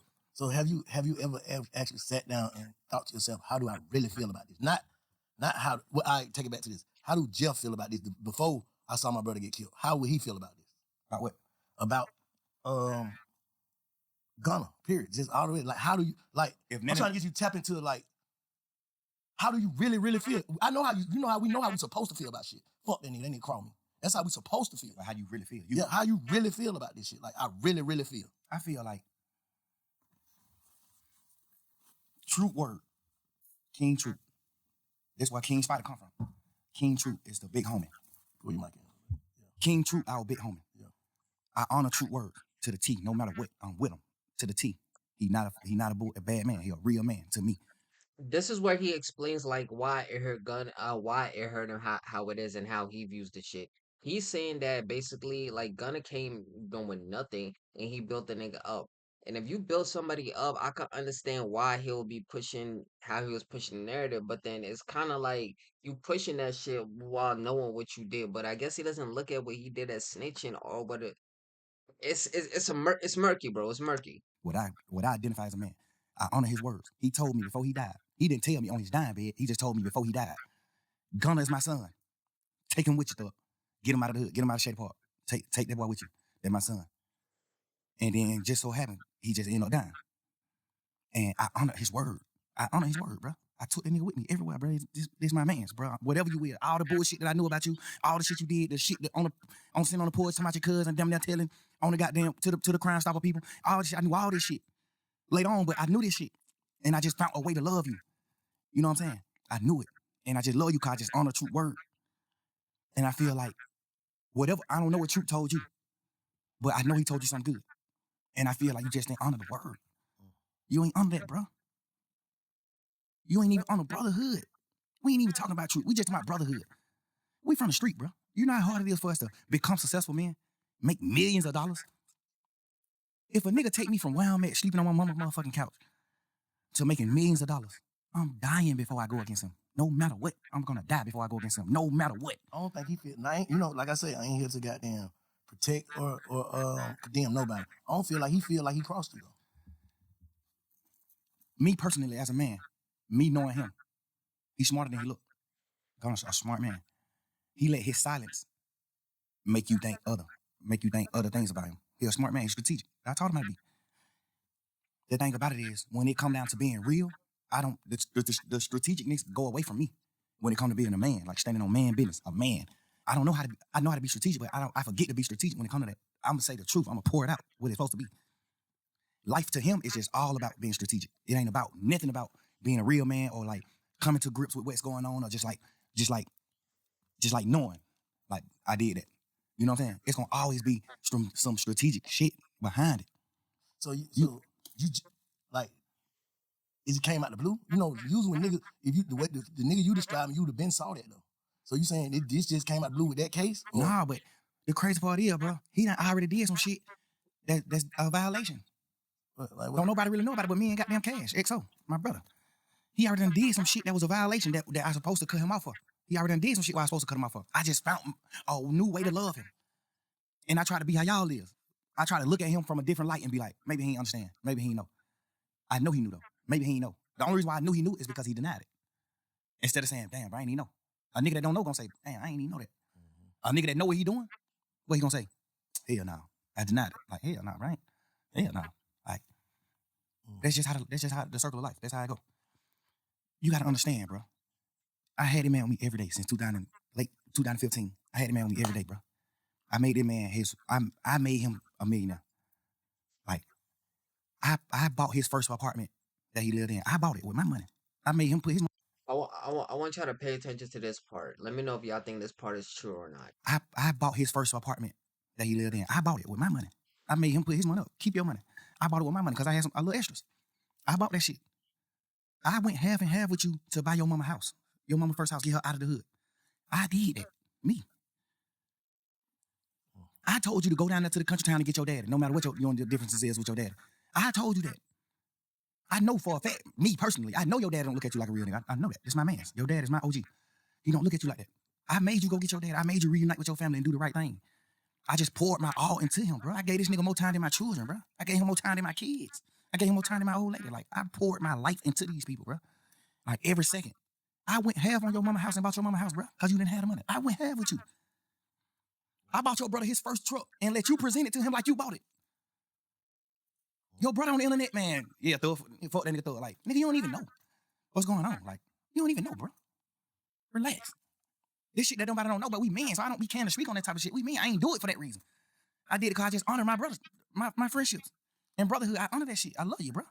So damn, that's cold. So you still love him? Bro, I poured so much into this nigga, I can't even hate him, bro. In jail, I thought I hated him when he took the pleas and shit. When they did it, Like if you really did all of that for Gunna and they've been with each other for like damn near 10 years every single day, I can understand why he feels like he was betrayed. I can understand it. thought I hated this nigga. Nigga, my girl made me realize, like, boy, you don't hate him. You just mad at him. Yeah. You don't hate him, bro. You hate him up, you stop talking about him. Boy, you hate a nigga, you on a whole nother type of time. Yeah. You stop talking about him. Like, but I don't wish no ill will on him. No ill feelings at all. Stop the man having though. That shit hit the way. That fucked up. Like, Because I was just angry. Okay. But it seemed like nobody understanding why I'm angry. Like, bro, all the shit I did for this nigga, bro. Like, what are you talking about, bro? I put my whole label, my whole shit behind it, boy, man. Like, nigga, you think Key, Dad, you think Key will respect you, nigga? As a man, you think Key to respect you for what you did, bro? You to my RIP Key, bro. You know Key ain't gonna respect you for what you did to me, bro. You know that. You know Key ain't gonna respect that. You know ain't no real man gonna respect that. You did that, bro. Stand on it. You did that. Everybody talking about why he ain't say it and why he quiet. What can you say? What can you say? If you was gonna, what can you say? If you was him, knowing everything you know about this shit, what can you say, Bank? If you was him, just think of something you think you can say. If you was in Gunna's shoes, what happened? I can't really put myself in his shoes Ain't- because I was just saying. Nah, but sometimes, guess what, bro? Feelings. That's the fucked up. What I think he should say. If everything you saying is valid, I think he should call you and have a conversation. But would you take a conversation? Because niggas, you gotta think. I don't think I take a conversation. All right, so what can I say? I know that. I ain't even talking about what can you say to I'm me saying, or nothing. he might want to say something, but he know. So I don't want no conversation. So what can I say? I feel like Just cause that still don't stop you from reaching out. If me and my brother get into a fight and he tells me he don't want to speak to me, I'm gonna give him space, but eventually, somewhere down the line, I'm gonna reach out to him to try to talk to him. Just cause he says no, I'm gonna still try. You could still try. you portrayed a certain image as soon as you got out of jail. Because nobody know you did what you did in the courtroom. So as soon as you got out of jail, you portray. As soon as you get out of jail, For like a couple hours. yeah. Like you got out portraying a certain thing, a certain image. Ooh, you saying these words. You saying goddamn this and that. You saying this when you first get out of jail. You saying all this shit. Then the video come out. Then it's just like, but this what the world got to start doing, Bank, including you. We got to start putting ourselves in people's shoes. That's why I said, if you were him, knowing everything that you know, what would you say? I probably would do the same thing, not say shit because I'm knowing my man. I don't want to say nothing to the internet or to nobody else. I know that nigga don't want to hear this shit. No, but you got to understand, the way you put it is almost like you, this interview is almost going to be you telling him what he can go with. We ain't talking about that. We talking about fuck none of that. Nah, cause you gotta think. Like, you gotta think. If he's sitting around saying like, damn, tell him what he can go with, his move, his next move. We ain't talking about that. It's cool. I tell him his next move, cause I'm just a nigga like that. Like, I don't wanna see no nigga down. I tell a nigga move. Bro, do this. You fucked up, but you can do this right here. You can do this. Okay, all right. We just saying man to man. Let me say this. When you just sat there and said, you wouldn't take the conversation, that would make me say that. But all right, if you said you took the conversation, then I would have said what I say. I ain't talking about what you'll say to me. What you'll say about what you did. Okay, just say you'll say it to me. Hold up, what he said to me. I told you what he said to me earlier. That's what he said. The truth. You asked me what he said it already. I just told you. Yeah, you know, I ain't never heard it. Yeah, that's what I'm saying. I just told you, he said, goddamn, bro, all these niggas on the internet saying whatever they saying, fuck that shit. I know my brother in that box, he ain't in the right head space. I know that nigga love me, he know I love him. I swear I would have never did nothing that I feel like it hurt this nigga, man. I'm just waiting till he get on. He gonna have to say fuck me. I understand all that. I feel like me being a man, and we just talking about feelings and just putting it on the line. And he probably gonna be mad at me for telling you he said it, but he said that. What I'm saying is, I understand that.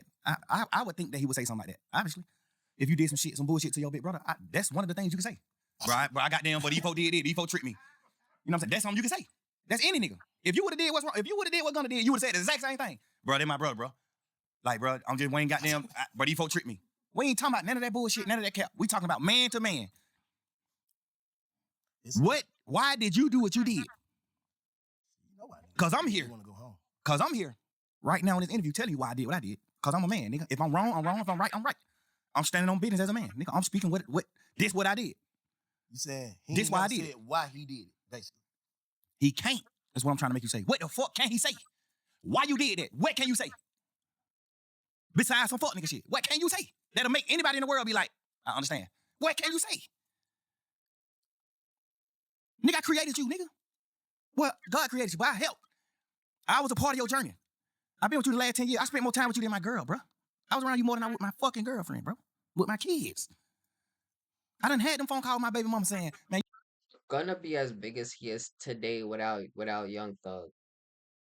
I don't know. Yeah, I don't listen to Gunna or Thug, so I'll let y'all in the comment section answer that. Do y'all think Gunna would be as big as he is today without Young Thug? I'm not saying that it's not possible for him to get to the level that he is right now, but would he be there at this very moment if Young Thug was never a part of his career? you be with these niggas, one of your motherfucking children, bro. You supposed to be smart enough, and I know you smart enough. You supposed to be a man enough. You supposed to be smart enough to say, I'm not gonna do that. So I know all this shit that nigga sacrifice. I'm not doing it. In your mind, you taking that nigga fuck you. That's what it is. What else can it be? Obviously, you gonna say, well, I'm gonna do what I'm gonna do, and goddamn, I'ma just keep telling the world, man, and my brother, I love him. So you saying his whole campaign is a PR stunt? Not even to like bash him in that, bro. I'm really. But that's what you saying? Yeah, I ain't even trying to. I'm just saying, like, I ain't even trying to bash him in that, but it's like you can't say nothing to make a man or what we identify as a man, a real nigga that stand on morals and principles. It ain't nothing you can say, but the victim, like, bro, these folk tricked me. Well, I got now. They're my brother, no matter what. They're my brother, no matter. How you gonna say that to a nigga? What are you talking about? We all in this motherfucking trial pushing. YSL is not a game. This is a narrative. What's the worst betrayal you can do in a trial? Well, we saying YSL is not a game. What's the worst you can do? Say it's a fucking game. You're not wrong there. Nigga, them folk called you second in charge. Them folk called you CEO, second man in charge. Hold up, let me say this though. What about the niggas who actually started YSL with you? Didn't they take their plea before Gunna? No, he the first plea. For real? Gunna took the first. He know that. You know that. I didn't know that. Gunna took the first plea. I thought them niggas already telling them. No, Gunna took they had already told back in the day on crimes and shit that they was involved in and all that. On the RICO? No, See, look. the RICO came in 2022. I'm thinking The RICO came March 9th, 2022, man. What's the little dude? I mean, May 9th. From your hood that's DK. Started, and who is another one too? Slug? Yeah. Yeah. I'm thinking that them two already saying like just say Vincent, if me, Shy, and Cuz start a game, right? Yes. And we all identify as the 3 founders. Right. And we signed Thug. And the 2 founders saying, yeah, it's a game. But Bank saying it's not. How is Thug wrong for just being an artist by saying it is too? That's what I'm thinking happened. No, that ain't what happened. That ain't what happened, man. The first plea took was Gunna plea. Ever. The first plea took was Gunna. Slug, all them took pleas after Gunna. Everybody took the plea after Gunna. I can't even be as mad at them as I can be as him. I should, because y'all still grown men. No matter what these niggas say, y'all grown men, just like me. When he said YSL was a game, the smartest thing for me to do is say, yeah, it is a game, fuck it. One of the niggas who they saying is a founder of it, he not even a founder. One of the niggas who they saying is a founder of it, that came on out and took a plea and said it's a game. You'll be a motherfucking idiot to sit in here saying that it's not a game. When you got a nigga who these folks on label that's the second man in charge. That's what I thought happened, but the other way around. No, he took the plea first. Gunna took the plea first. That's what I meant by, I guess, why he thinks it's different, because Gunna opened a floodgate. Like, Gunna opened a floodgate. Yeah, that's damn. Yeah, that's crazy, bro. Because even though, if the whole case is trying to prove that YSL is a gang and everybody's saying it's not, and you the first nigga to admit, and they think you're a founder of that shit, a second man, second in command. Yeah, it's kind of rough. I ain't gonna lie to you. That's kind of rough. Then them niggas started taking the plea when we started going to court. Gunna didn't ever make it in the courtroom, remember? The first day of court was November 17th or December 17th. One of them days were the first time we wasn't on Zoom. The first time we went into an actual courtroom, all 28 of us. But watching that shit from the street, but that shit was like some DJ, another one. Every day, another one. But the crazy part is, another one. Get what, Bank? Even if them niggas some bullshit anyway, but some bullshit too. But even if them niggas just look at it from their point of view, niggas like DK, Slug, all them niggas, I still don't respect them niggas because you just not men. Y'all niggas not men. So no nigga make you do nothing that you don't supposed to do. But just look at them. Okay, Gunna take a plea. He the head nigga in charge, according to the DA. Yeah. Thug is boss man. Thug John got it, what they saying. Thug John got it. I'm not no John got it now. I'm a real man. Solid nigga. I build foundations. I help niggas. I'm not portraying no gangster, no none of that. It just so happened we just street niggas and we done stood on our business. So they label us gangsters. I don't push none of that. I push real man. They saying that I'm the founder of this shit and this nigga is the head man in charge. He the second boss. When this trial started, they not saying DK is one of the owners, Mundo one of the owners, Slug one of the owners. They not saying none of that. They saying Thug is the owner and Gunna is the second man in charge. I thought they said they ain't had Thug and no, I mean not Thug, my bad. I thought they said they ain't had Gunna and like nothing against him. Gunna didn't have no case. But we had 9 terabytes. You know how much paper that is, bro? 9 terabytes of discovery. That's over 300 million pieces of paper. Front and back. 300 million pieces of paper. That's how much evidence they had. God damn. 300 million pieces of paper. Goddamn indeed. Damn. I think it was 9 terabytes, 2 terabytes, whatever that is, it was terabytes. That shit equaled up to 300 million pieces of paper. I just remember the lawyers arguing in the court. I remember the lawyers saying, like, Yana, they got to take some of this shit, the evidence that we're not going to use, and just get this shit out of the way. Because y'all just packing us with evidence, and we just got a little time to, like, go through the evidence. It's so much paperwork. Y'all might be coming to court trying to convict him on these 5 pictures. But you got 16 million pictures. I remember just going to court arguing about that type of shit with the lawyers. Like, judge, we trying to dumb this shit down. Some of the shit they know they not using. So we need to know what they really using so we can focus on it. So it can be a fair trial. It need to be fair. Mm-hmm. So I'm saying that to say, out of all that paperwork, bro, Gunna name went on one piece of paper out of 300 million pieces of paper. You know that? Yes. Hold up. Let me. I get your slide. Let me play devil advocate right now, okay? And I ain't trying to protect or defend or offend nobody. I'm just gonna keep saying that. What I'm saying is, all right, y'all ain't talking, right? Y'all ain't talking. Yeah. So I mean, Gunna? Yeah. While we locked up? Yeah. Nah. Okay. I called a few times trying to talk to him, but they were just giving me the runaround. That's when I started figuring You out know then, what like, it was. all right, All right, just I don't think get about it. Your girl, his mama, you know what I'm saying? The women in your ear, like, they done got you in something, basically.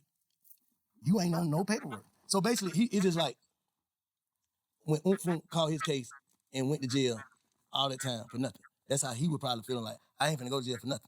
I understand it. Okay, But I'm just saying, like, when you you- put that in perspective. I overly. Because you got people that's watching this don't give a fuck, know nothing about no street code, no nothing. I know, but we talking about street niggas. Okay, yeah. We're not talking about none of that. So you we ain't consider talking about Gunna no as a street motherfucking nigga? white boys who went to college. We talking about street niggas. You consider Gunna as a street nigga? Yes. And not an artist. You portraying a street nigga. Okay. You talking about no telling in your song. You talking about street niggas. You talking about stepping on shit. You talking about all type of shit in your music.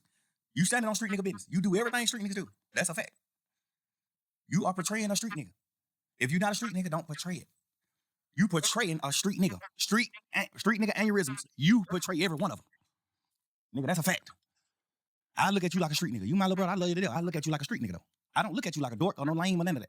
I look at you like a fly nigga. You just kicking your pimping and doing this and that. Well, I definitely look at you like a street nigga. Okay, look, let me say this. And this is the last thing I'm gonna say, because I don't want to sound like I'm trying to defend no nigga, but can you look at it like, bro, you got it. You had to be in a fucked up mindset if you played guilty knowing you wasn't guilty. Overly. That's one of the things why I always, that's why I'm at the point now where I'm like, I feel like my back against the wall and people ain't heard me out. So now I understand his point of view. Like, damn, that's why I say shit like, I would love to hear what he got to say. Because then I can actually judge him. Tell it to you. Tell it, say it, nigga, say it publicly. Don't tell You me. publicly said, YSL is a criminal street gang and it must end. You publicly said, yes, ma'am, when they said, I know 3 or more co-defendants on this case. Well, 3 or more co-defendants on this indictment, which is the 28 niggas. I know 3 or more niggas that committed these crimes: murder, attempted murder, aggravated assault, damage to property, shooting at houses, petty car thefts, armed robberies. You said, I know 3 or more people on this indictment that has committed these crimes publicly. They asked you that in the courtroom. You said, yes, ma'am. First of all, you don't know nobody on this case. All 28 niggas, they from John Burr, South Cleveland Avenue and other places like that. He from the South Side. He don't know nobody on this case. Guess what's so weird? Out of all 28 people on this case, all you know is 3 niggas. Me, Gunna, and Duke. That's the only niggas you know on this case, Gunna. So when you said, yes, I know 3 or more niggas that committed these crimes, who the fuck is you talking about? Me, Gunna, and Duke? Because we only niggas you know anyway. I know you could have been talking about anybody. It's cool. But just so happen how the dice roll, you don't know nothing but 3 niggas. So who the fuck you could? Like, if he would have went to trial, the state, if his shit was getting used in trial, which it was, unless I got out of the case, his plea agreement was gonna get used in trial. I know they saying like, oh, he ain't had to get. I thought an Alfred plea don't mean that. Yes, he ain't had to get on the stand. You know, they pushing all those narratives. For those who don't know what an Alfred plea means is that you're not saying that you did this crime, but you know that if it was to go to trial, they have enough evidence that could be presented to you where you can be found guilty. So you're agreeing to not y- you're agreeing to not agree, but you know that you did some shit. It's weird, but that's basically what it is. Had to get on stand. He wasn't gonna testify against nobody. Yes, he was. If you look at the end of his plea, that shit say this plea agreement could be presented in trial, and if any questions come up about this plea, however they wrote it, if anything come about this plea, you must come testify truthfully about what you said in this plea. Nah. Nigga, look, every one of they plea said that, except mine. Every plea said that except mine. In Lil 9. Every one of them niggas who took a plea in the beginning of that trial, plea said that.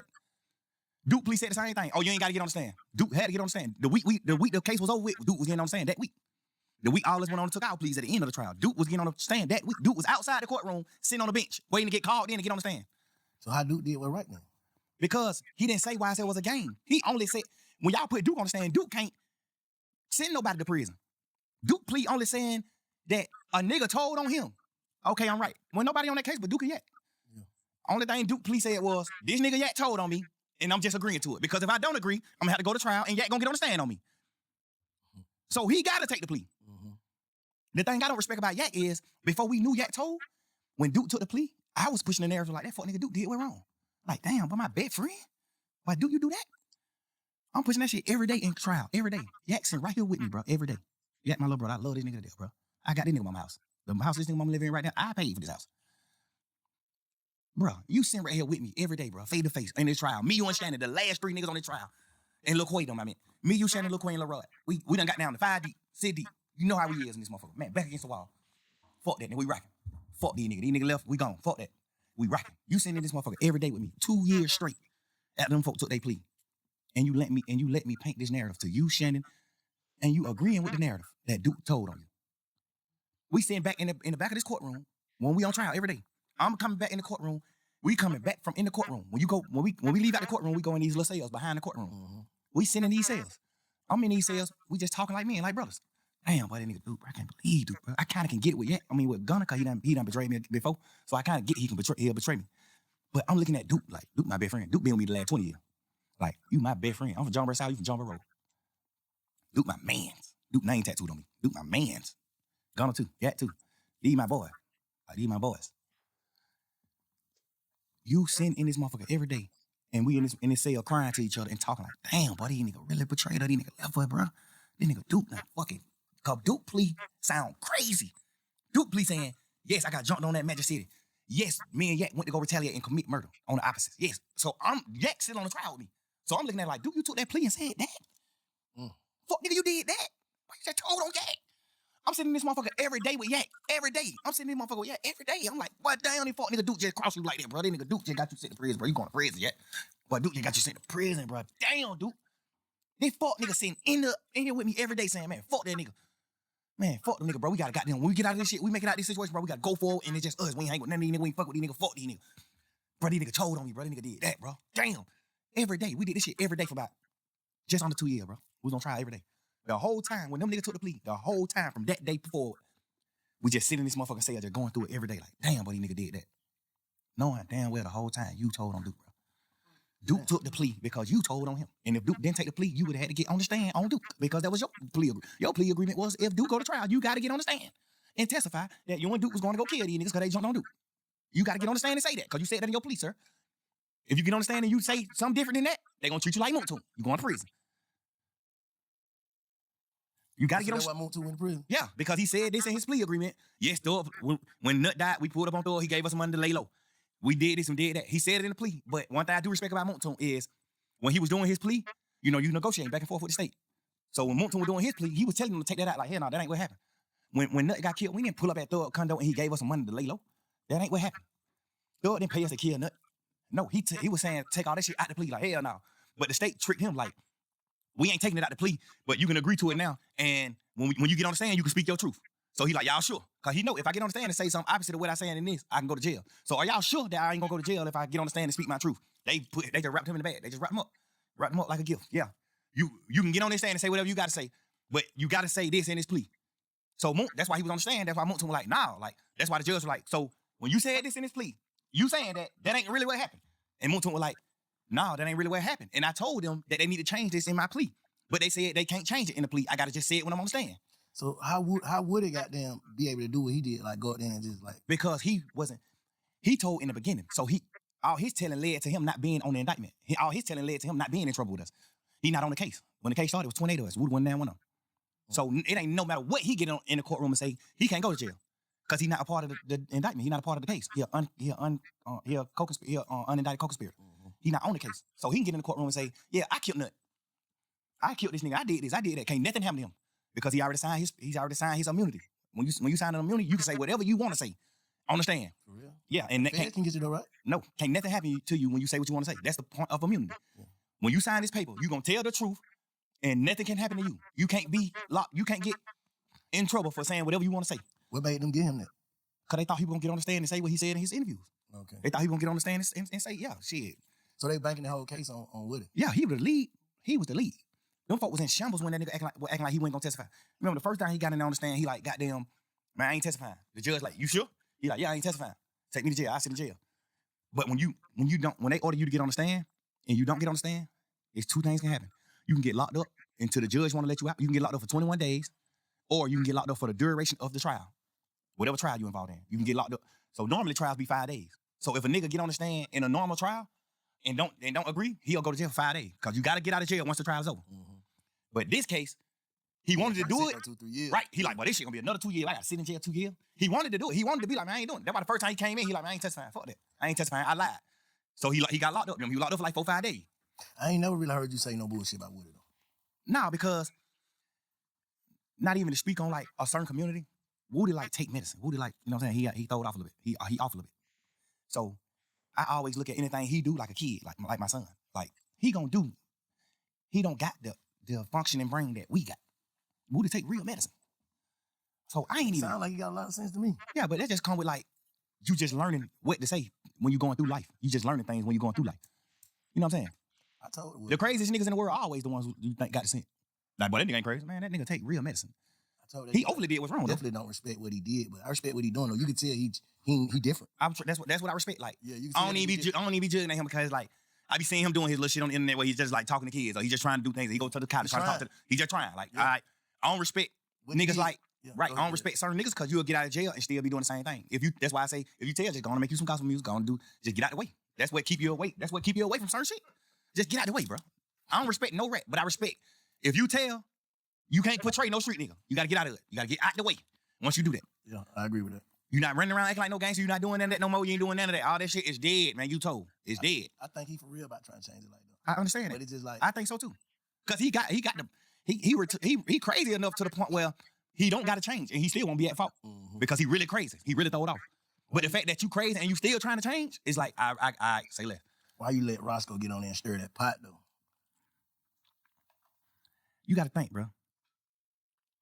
I can't talk to certain niggas. But it's just like, with Roscoe, that's my man. He just love me. You know how that shit go. Like, he love all us. Everybody who's on this shit, he love all them niggas. He just upset too. He just mad. He love all these niggas, bro. He just, the same way I was in that interrogation room trying my best to get him out of trouble, or trying my best to paint a picture of him, like, man, hell no, Shawty real. Shawty ain't do that. Yeah. He just doing the same shit on the internet with me. Like, he just looking at, he know me. He like, man, hell no, Shawty ain't none of that. Shawty ain't no rat. Shawty a man. Shawty a gangster. I'm telling you, he ain't no rat. He a man. I ain't even a gangster. Shawty a man. I respect it. It's just the same shit I was trying to do with him in the interrogation room. He just doing the same thing with me. Like, he just trying to take over me. You know, that's how I go, bro. When you're a man in the real heart, bro, with a real heart, bro, you standing on real business and everything just ain't a chess move to you, bro. You gonna have faults. You gonna have hiccups. You gonna have certain shit because you just a real person. I just don't like to see the city in the climate that it's in. It's like too divided, bro. And then they trying to say like you the head leader of dividing the whole city. Like all your beefs divide this shit. This nigga thug this and this. See, like how you speak on that? See, the thing that made me not say that Rollo is because when I first got locked up, the narrative that the DA was pushing was he divided the city. He made all these people beef, which is a complete lie. I made niggas get together. I started a lot of beef. I started a lot of niggas from getting beef. I only had one beef my whole life. And it wasn't even my fault. I started a lot of niggas from beefing. I got Wham and Savage on the phone to stop whatever could have happened with them. I got niggas on the phone. Hey, bro, we brothers. Fuck that. We ain't talking about no internet shit and what's going on in the world. We talking about real life, nigga. Both of them can get on your motherfucking platform and say the same thing. Yes. That nigga got both of us on the phone and told us, man, y'all nigga acting like fuck nigga, bro. We ain't beefing, bro. This Atlanta, bro. Everybody in this rap game, everybody in the industry, all over the world look at Atlanta like the hometown of niggas who stick together. So that's what I'm on. Everybody. Ask Wham. Ask Savage. I got them on the phone to stop their beef. And other niggas. I got a lot of niggas on the phone to talk about a lot of shit. I got goddamn Lil Key and Ola Ryan on the phone. Hey, bro. Me and Goo up motherfucking big homies in this shit, man. In this rap game, man. We real niggas, man. We big homies of the rap community. Mm-hmm. Like, we ain't doing that. Ola Ryan, you up on the Gucci, Key, you up on me. Y'all nigga, we ain't doing that beef shit. No. Mm-hmm. When 9 Vicious and Uzi Vert, like, they finna get into it, hey, man, y'all nigga call me. We ain't doing it. What in my entire career that's been up on a fucking microscope, at what point in my career can you or anybody in this world honestly say, he stirred this pot? They can say, I'm glad you had that. They can say, the shit you were telling baby about P is like trying to break up a family. No, but from my point of view, the family, it was never a family. From my point of view, just being real. I told baby in Allure, inside the strip club, don't sign that deal with P. After I told P to sign them, because I thought people just gonna do the right thing. When I told P to sign Lil Baby, I ended up finding out all the shit about the Migos, what he did with the Migos and shit, like the ownership and all that shit. I found out all that. Then I tell Wham, like, hell no, don't sign with P. Hell no. Hell no, don't sign with him. Inside the club, nigga, in the strip club, where we in this motherfucker be throwing ones and looking at females. I'm in this motherfucker having a heart-to-heart with Wham, my little brother. Hey, hell no, don't sign with him. Hell no. Not even saying P no bad nigga or none of that, but it's just like, he ain't my type of man. What I view as a man, he got some aspects that I view as a man. You know what I'm saying? He take care of his family. He do what he need to do as far as his close family, his real family. He take care of his real family. He take care of his kid. He a father to his sons and his daughter. He a dad. I respect that part. But like, I respect his business part too because I'm a businessman. But I just do business different. So I wouldn't do business like him. Like, I went sign Wham, and cause we knew P before he signed Wham. So we all was family. Like I know your son. Like, they're my little brother. You think I would ever in my life consider Lil Wayne, my little brother, if I signed him and take 100% of his masters? No. 100% of certain shit. Like, any percent. You think I would do that? This is my little brother. Me personally. Business though. This shit business. Though. I know, but you supposed to get something. I understand that, but a lot of shit is fair. Cause P a mastermind in this music game. He know rappers don't get rich off of music. Rappers get rich off of their shows, their endorsement. They don't get rich off streams. We get rich off shows, endorsements, and masters. Mm-hmm. Rappers get the last money. Rappers will be okay with the master money. Nigga like Swiss Beat, Missy Elliott, Timberland. They got rich at an older age. They got rich off of their masters. They was able to sell their masters. You see what I'm saying? And get a bankroll. We know that. Every P know that. But we watch P pouring the baby like a motherfucker. No, he didn't. Because you got to understand, Wham took off soon as he started. He didn't even get a chance to spend no real money on baby. Wham took off his first song. The first song he put out was tripping. Like the third song. And we had that cause me and Wham went on tour. That nigga left them. We was on a little tour, a little run. Yeah, but he was already doing freestyle. Yeah, he did that. What the name of that song was? Not for my dog. Freestyle. Anything is an option. Money is an option. Shit. Yeah. And then that shit with Marlo. And then that goddamn what's the name? But freestyle was out. When all that was out, freestyle was out too. Freestyle was just his biggest song at that point. It was? Yeah, all that shit came out around the same time. All that shit probably came out the same year. I'm saying that to say he didn't have to spend money on Wham. He spent money on Wham just so he can have leverage to take a certain part of the cake and say, I spent money. He didn't have, I'm my business, man. I'm telling you, bro. Man to man. I tell P to his face, just man to man. No problem with you, no ill feeling, no nothing. I just tell you man to man, face to face. You didn't have to spend no money on Wham. I spent a lot of money on Gunna because it took Gunna a few years to blow. I put that nigga on song. Me, Travis Scott, and Gucci, all type of shit. Gucci them on the phone like, who the hell is Bray? I'm like, they Gunna, my new artist. I'm goddamn. Travis Scott, these folk don't know who this nigga is. They don't know him. Like, I put a lot of push behind it. It took him 4-5 years to blow. Wham blew first year rapping. How did you spend any money? I know the real business. I ain't going off of it because you got to understand. Most of us just regular street niggas. So we looking at it like, damn, but these niggas going back to that road rush, but these niggas doing it. Man, that shit $3,500 a day, man. That shit $3,500. You done made $50 million off of Migos and Wham. Of course you supposed to buy Wham a Rolls Royce truck. It's money. Of course. I bought Gunna a Rolls Royce truck off of my money. Not no money I made off him. I ain't never make $1 off Gunna. Ask him. Never. This my little brother. I spent millions on the nigga. We just was still getting money. I'm still getting money, so I ain't never tripping. I ain't never get to the point where I was like, damn, I need the money. I was just still getting money. God was just still blessing me with money. So I ain't even never have a chance to be fucked up and try to get some money from Gunna. I never did that. I always helped him. He always fucked his money up and had I don't believe that. If he's under your record label, no matter what, you're gonna get a on me to get percentage money. you're gonna get a percentage of the shit. I don't believe that he didn't get no bread from Gunna being under him. I don't believe that.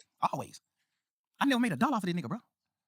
And in my paperwork, I don't even remember my deal with him. I think my deal say something like 50% master, 50% of all money that come in, all revenue. My deal with Gunna. I probably got 50% of everything that ever came out. Because I had a bullshit manager at the time. I had a fucked up manager at the time when I created my label. So my manager was one of them type of niggas like P, like money hungry motherfucker, like the nigga Manny, the nigga from New York. He was one of them niggas that was just like a money hungry nigga, which not bad. I respect him. He made me a lot of money too. But he the one who structured my deals. Like my paperwork, when you sign with me, he the one who structured the shit. So I signed Gunna back then when my label was under his structure. That's just your way of doing business because you doing business out your heart. Other niggas doing business. I understand that. I ain't tripping. I ain't tripping on the business. He signed Migos from Gucci. That's business. You don't know them none of that. You and Wham Big Homie is best friends. Wham is your little brother. Before Wham was rapping, Wham little bro. Like been coming around you, been doing some shit, been at your studio, been doing shit, just gambling before he was rapping. Like this real family, this little bro. I'm telling you, him and Wham was like brothers. All us was brothers. Well, me and Wham were brother and P and Wham were brother. You know what I'm saying? I never really looked at P like a brother. I always looked at him like a businessman. Like, what's up, my boy? Like, you know what I'm saying? I ain't never look at him like family. Cause we in business. We damn near competition. Not to me, cause I fuck with your artists. I did songs with Migos when I was lit and they went. I did songs with Wham before he made music. I paid for Wham's first studio session, not no fucking P. I paid for that. I paid for his first song. I did the first feature with him, me. When he was just a regular young street nigga gambler. I seen it. I'm telling you. This all facts. This ain't nothing P can get on here and twist and lie and say. This ain't nothing Wham can say. Lie and say. This is all facts. You didn't have to spend no money on Wham. You didn't. You didn't have to spend no money, bro. Just me knowing the business. Me being a boss man, a CEO in this business. You ain't have to spend no money on him. He blew too fast. If anything, you probably spent goddamn $500,000. And that was just because you wanted to. Not because you was trying to make him blow. That young nigga blew up so motherfucking fast, bro. You ain't even have time to spend no money. That nigga was doing show. That nigga was, bro. Nigga, I've been rapping since 2006, self. Little boy. I blew up 2015. We spent a lot of this shit trying to blow. Wham blew up first year rapping. At what point could you spend money? How? I don't know their business. So I'm just saying. Telling it to me. I ain't even saying they business. I'm just saying like. I don't know that business. I don't know. The musical business. I know it. I mean, well, what if he paid for like videos and shit, like the video shoots, the budgets and whatever, the tours, the travel? If that's the case, you can't really say he ain't spend no bread on it. Cause no matter how much money I'm making, how fast I blew up, If I got a choice to save my money and use somebody else's for like the video shoot, the productions, the travels, and other shit, I'm gonna do that. I'm gonna take that opportunity. So I don't know. I don't know. I'm a CEO. He ain't have to spend no money on Wham. He spent money on Wham, but I feel like he did it strategically. I feel like he did it so niggas like you and niggas like us, that's regular niggas, that street niggas, can feel like shout the hell young niggas blow. Yeah, because he already had a label, already had a machine, so it's like, damn, they just pushed out the machine, he blew up. But he really, We can say he blew up fast because he had the machine too off the rip. I think he had the street machine before that. I think Almost he did have that. I'm telling you, that nigga been getting 10,000, 15,000 likes on his picture when he was a regular person. Yeah, no, I agree with that. Yeah. I be wanting to give P the cookie because I respect some of the business he do. Some of the shit he did, I respect it. I be wanting to give him the cookie, but I'm just a man, bro. I'm a real I nigga. think P love Wham though. No, I ain't saying he don't. Yeah. No, I ain't saying that he no, don't. I'm just putting that out there because Yeah. I know like this shit crazy. I just fuck all that. How do we get the city back to I feel like the best time I say y'all nigga had, man, when goddamn, you know, because by the time y'all nigga really hit that summer, it was goddamn you, Rudy, it was you, Rudy, Prom, goddamn Baby, goddamn who else with y'all? It was just like it was looking like Atlanta. Remember what that video was? ATL. They sent me the song to get on the song. ATL song with Marlo and goddamn Wham. That shit was looking like, yeah, these young niggas got it. They got the city. They got it. Like you know, because that was right after who had it? Future. We'll say Future. And you know your era, Future, you, Rich Homie, all that. But it was like you were bringing, because you right there with them young niggas. Like I'm bringing a new era. That's the Baby, the goddamn Marlo, the Rollo, just all that problem child. Everybody like fuck that. We united. Like how we even get back for the city to be that? That's what I want to know. what I want you to think about is who united all them niggas together. Slime did it. Oh, did it. So how we do it then, Slime? How we do that now? Like how we do that? I think At least to the point where it don't be no bullshit. casualties. Because all this shit is going on, all this talking, they gonna do nothing but build egos. Niggas gonna bump into each other. Hey man, you gotta stand on the ego. That's why you gonna never see me condemn a nigga on these podcasts, bro, because I already know how this shit go. Niggas ready to go out bad behind their ego and their name. So nigga, when I first came to this shit, I fuck these niggas. These niggas don't wanna do nothing. You know what I'm saying? But now it's like, I ain't on that, bro. I'm trying to, cause I already know, bro. It's like, how the hell y'all nigga beat these folk and think these folk happy y'all beat them? I know they ain't, bro. That's what I'm saying. Whoever, the energy, whatever, nobody, like, you can't bring the energy back, bro. Niggas can't do that shit. Niggas ass going, like, when that boy fell out that motorcycle, they put the young nigga Woody. When he fell out the motorcycle, they just put out the what's name at first, him laying on the ground. I prayed for that young nigga, like, man, I hope he ain't got shot. I hope he all right. Hope ain't nobody shot this boy. Cause if it be some, man, niggas going to jail for good. Facts. For good. Like, fuck all that. Ain't finna be no more of that maybe shit. And it gonna be them other people.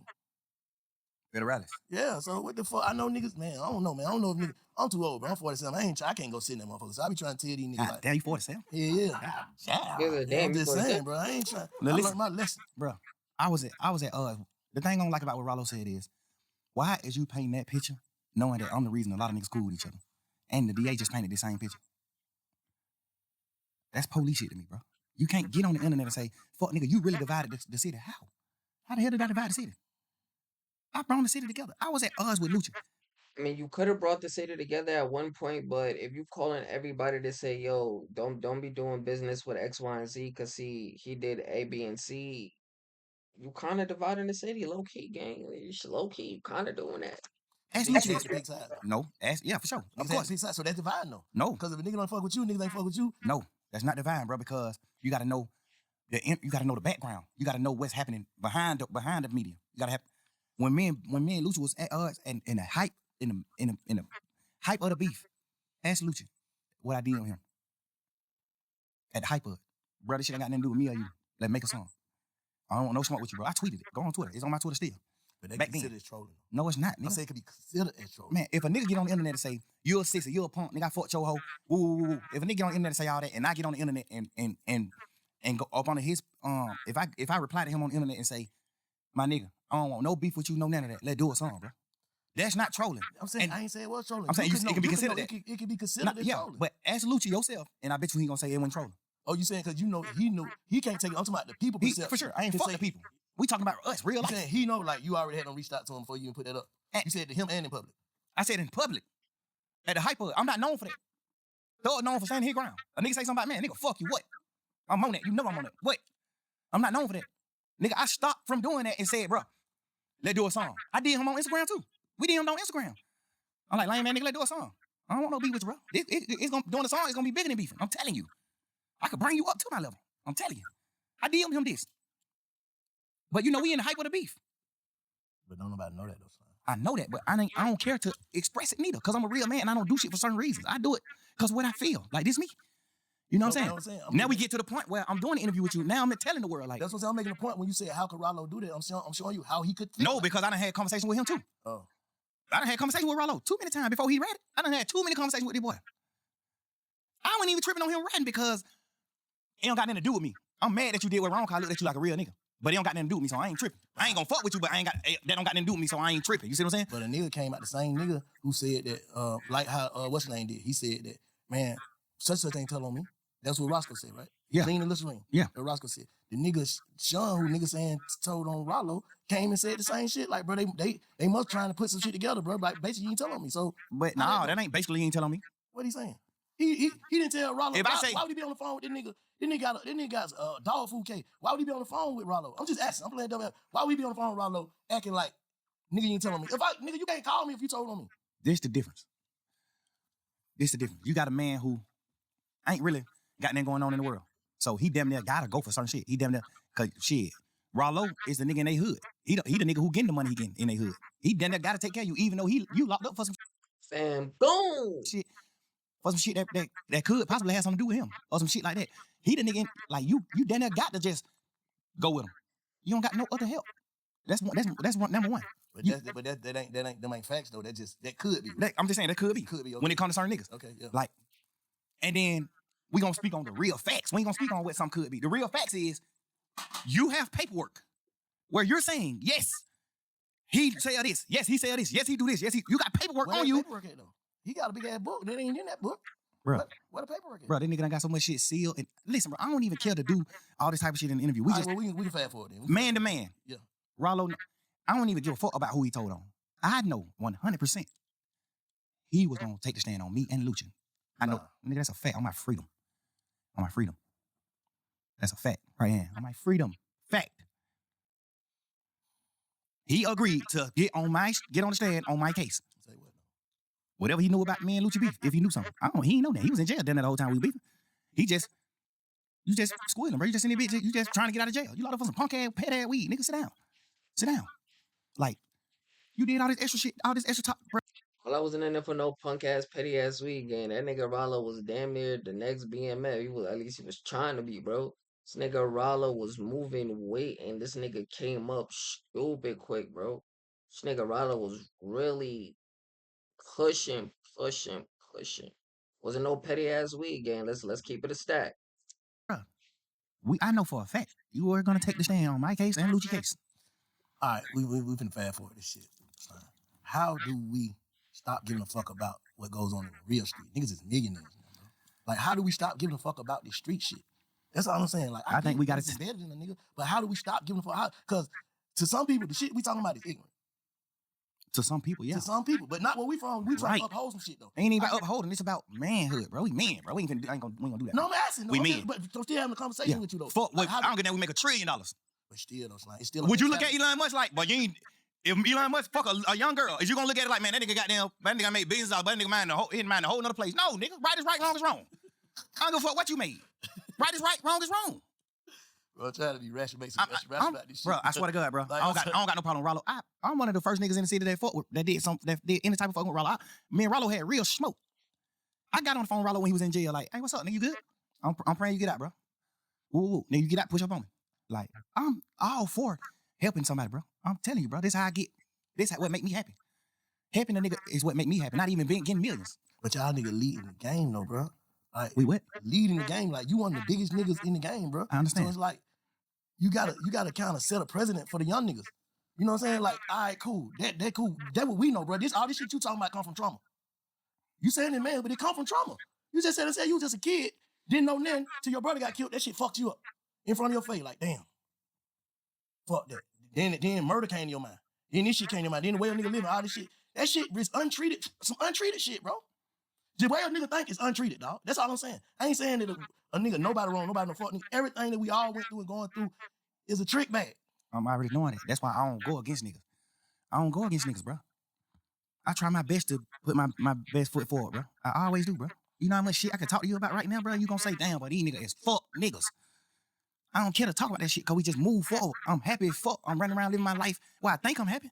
I'm running around living my life, bro. Happy, bro. I'm doing what I'm You doing. got everything you want, but you ain't happy, bro. Because a happy nigga don't even give, like, you passionate about this shit you talking about, bro. And you so far removed from it. I don't agree with that. Just cause no, I don't agree with that. Just cause you're passionate about some shit don't mean you're not happy. It could be both, bro. Just cause you're talking about something that happened to you personally and it's involving your life doesn't mean you're not fucking happy. I don't agree with that. Not to say a nigga supposed to turn into something else. Like, bro, I'm out the game, no scrape, no scars, but I'm still bank. But I'm something else.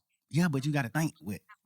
You can't even entertain it, bro. Nigga Nah. can't even send me certain shit on Instagram. I don't entertain certain shit. I don't care about this shit. I ain't never been. This the smallest I ever been in the world, bro. To like me being a real nigga, bro. I don't do none of that shit. I don't pillow talk. I don't do none of that shit, bro. I'm a real man, bro. I'm a player, But bro. you get what I'm saying, though, bro. Of course. I'm just, this is my first time ever even going through shit like this. I'm telling you, bro. I don't deal with this type I'm of glad shit. you're speaking on it, bro. It got, like, it's always 5 sides to a story, bro. You know what I'm saying? But I'm gonna I don't see no nigga. 5 sides, nigga. What type of what? 5 sides? Crash. Alright. I ain't finna do nothing. Look But like crash. that's the course, though. I got, no, it ain't. I got, looking like it. It look like it, but Not for you. I'm just saying for the whole thing. You can't say who want to crash. that's what I'm saying. Crashing gonna have to be a nigga want to do something to me. I'm not, listen, I don't respect certain shit that niggas do, but I respect life and I respect the air that we breathe, earth. Mm-hmm. I respect everything that we got. Nigga, my son live with me, man. I take my son to school every morning, bro. Ain't nothing beat that. My son going to school in a double R every day. No, nothing beat that, bro. My son a real motherfucking scientist, a genius, smart as a motherfucker, bro. No, nothing beat that. All my kids are with me the whole summer. Except one of my kids. All my kids are with me the whole summer. Running around doing family shit. Nigga, we got houses everywhere we go. I'm telling you, bro, this the first time I'm ever even, like, understanding what's going on in the world, like, real life. Nigga, I was just so happy and just so blind to like, betrayal and niggas doing whole shit that I would never do. I'm just now getting to that point in my life, bro. I'm telling you, man, you got to understand why it's, like, hard for me to just go forward and just, like, attract the masses by doing certain shit. Hard and impossible are two different things, though. I know that. Hard, nigga, it was hard for you to goddamn become a millionaire, but it wasn't impossible. That's a fact. So hard and impossible, two different things. You can do it. Like, that's what I'm saying. Like, how do a nigga first step, nigga gotta, like, bro, I ain't kind of trying to be no therapist today, but I'm saying, nigga first step, nigga gotta acknowledge what he really going through. What I had to do, bro. I had to acknowledge, like, damn, man, everybody ain't gonna think how you think. You cut different. I had to tell myself that every person is cut different. That's why we got different fingerprint, different goddamn, when they identify you, dental. We all got different shit, bro, to be identified. So we ain't gonna think alike. But you taking, like you said early on, nigga, my mama raised us to love, love, love, so I always trying to find people to love. Like, you had a whole bunch of niggas that never had loyalty for each other and trying to put them in one crew. How the hell they gonna be loyal to each other? Now, niggas from over here, niggas from over here, niggas from over here, but you love everybody. That ain't gonna work. Nigga go to jail, nigga like, bro, you ain't even smoking, fuck them niggas. Am I right or wrong? You just said it in the first beginning. Like, I just always been looking for friends to love, looking for this person to love, looking for this person to love. But nigga, the heart is what get a nigga zipped up. And in the end, cause get what? Your reaction off of using your heart gonna make you seem like a fuck nigga, because you speaking from your heart. I done been through that shit. I ain't gonna say that's what you going through, but I done been through that. Like, thinking like, I'm so passionate about what I stand on, like how y'all don't get it, but some nigga don't get it.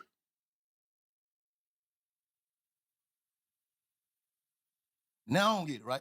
You saying I don't get it, Slime? You get it, bro. Just, you gotta, that's why I'm just like, you gotta understand, like, bro, I did so much shit, bro. Just like, I raised these niggas, bro. I raised these niggas to, like, honor life, be men. I raised a nigga to be a man, bro. Like, I can't go for what you saying because I know I played a part in raising them. And I ain't never did no whole shit to them. None of these niggas will ever be able to get on your podcast and say, But I niggas did. was grown when you met these niggas. No, but I still raised, nigga, I was grown when you met me, but you still raised me in certain ways. I'm telling you, certain ways I look up to you. And you ain't never got no money together. Nigga, I raised some of these niggas and we got money together. That make it even deeper. Yeah. We stand on certain morals and principles, bro. When I speak on Umfo to Gunna or Pluto or Wham, when I speak on him, before this situation, when I speak on him, guess what I say to them? Oh yeah, you know, Shawty got a license. Shawty sitting on that bunk right now for not telling. We instill that shit in each other. Bro, how the fuck is you going, like, yeah, man to man, how the hell can you go against the grain? And that's why I look at niggas like you, because guess what? I respect you because you don't take nigga sides. You don't do certain things. You tell us what's right and what's wrong. Because you an older street nigga, you're an OG. You tell us what's right and what's wrong. I live all these morals with niggas who came in the game with me, bro. I teach all these niggas do sucker shit toward me, bro. Every one of these niggas, anybody you can name, who we've been talking about in here. These niggas talk the hoes about me. These niggas do all type of shit. I still love them niggas. I love y'all niggas. Fuck that, man. That's just how he is when it comes to girls. It's all right. I love him. That's just how he is. That's just how he is. But I'm saying, a nigga gonna carry that shit forever. A nigga gonna try to heal. Like, that's all I'm saying. Now, I get what you saying. I get what you're saying, how you feel. This your perspective. We on perspective. So you give me your perspective on how you feel and how you was raised, the shit you stand on. But how do a nigga move forward? Because a nigga ain't, like, that shit, you can see. That shit consuming a nigga. Where the music at, son? You just played me some hard ass shit now. Why that shit ain't that? The fuck is a nigga thinking about? Cause I just don't got my twin, bro. I don't got my friends, bro. I'm just fucked up. Right? I'm fucked up, bro. The nigga who I be with every day, I don't got them no more, bro. I'm fucked up, bro. Damn. I'm fucked up, bro. I don't know what to do, bro. Like, and I ain't lose no nigga to a tragic, or now I lost a nigga to betrayal, bro. You signing that one piece of paper, signing your initials on this one piece of paper could get me a life sentence, my nigga. Like, what? Come on, bro. I get a life sentence, all this piece of paper you signed, bro. Just cause you trying to get home fast, or you just trying to get to a hole, or you just doing a certain thing, bro. And you already done betrayed a nigga before, bro. Damn. A piece of paper, nigga, you gonna let a piece of paper in all this shit? Nigga, we men, bro. We brothers, nigga. Ain't no nigga in the world making me go get Gunna. No nigga, bro. Damn. Nigga, what? Yeah, you been around me 10 years, knowing you told on our other brother, you told on Duke. Bro, you told on Duke, bro. When them niggas was shooting at you, Lil Woody, I helped you hide. You ain't had nothing to do with nothing. He said I helped you hide. I gave you money to put your family and your baby mama and they mamas and sisters them in hotels and do this shit just to help you. I know you ain't had nothing to do with none of that shit. The police mama, I don't know. I don't know what to do, bro. Like, and I ain't lose no nigga to a tragic, or now I lost a nigga to betrayal, bro. You signing that one piece of paper, signing your initials on this one piece of paper could get me a life sentence, my nigga. Like, what? Come on, bro. I get a life sentence, all this piece of paper you signed, bro. Just cause you trying to get home fast, or you just trying to get to a hole, or you just doing a certain thing, bro. And you already done betrayed a nigga before, bro. Damn. A piece of paper, nigga, you gonna let a piece of paper in all this shit? Nigga, we men, bro. We brothers, nigga. Ain't no nigga in the world making me go get Gunna. No nigga, bro. Damn. Nigga, what? Yeah, you been around me 10 years, knowing you told on our other brother, you told on Duke. Bro, you told on Duke, bro. When them niggas was shooting at you, Lil Woody, I helped you. Other brother, you told on Duke.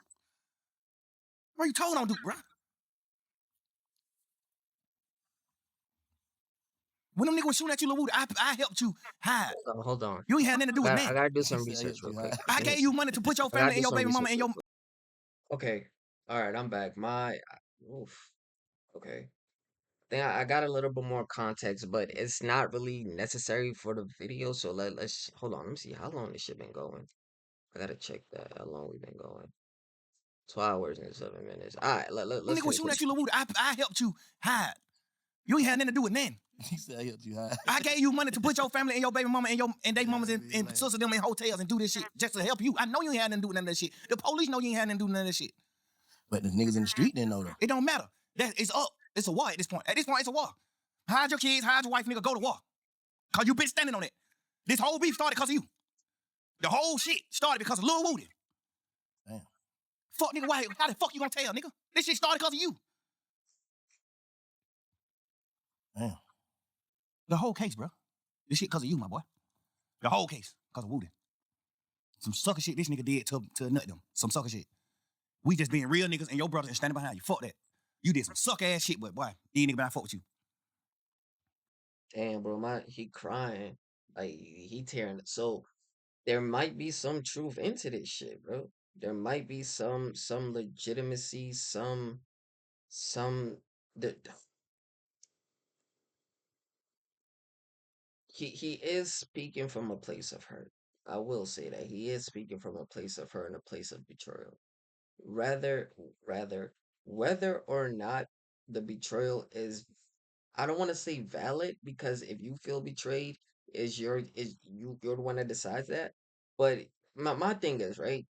Once the Alfred plea was already taken, once all of this shit already got out, the moment Thug got out of jail, I feel like if he couldn't like get over it or move past it, he shouldn't have played it into the public eye as it is. Cause look how it's backfiring on him.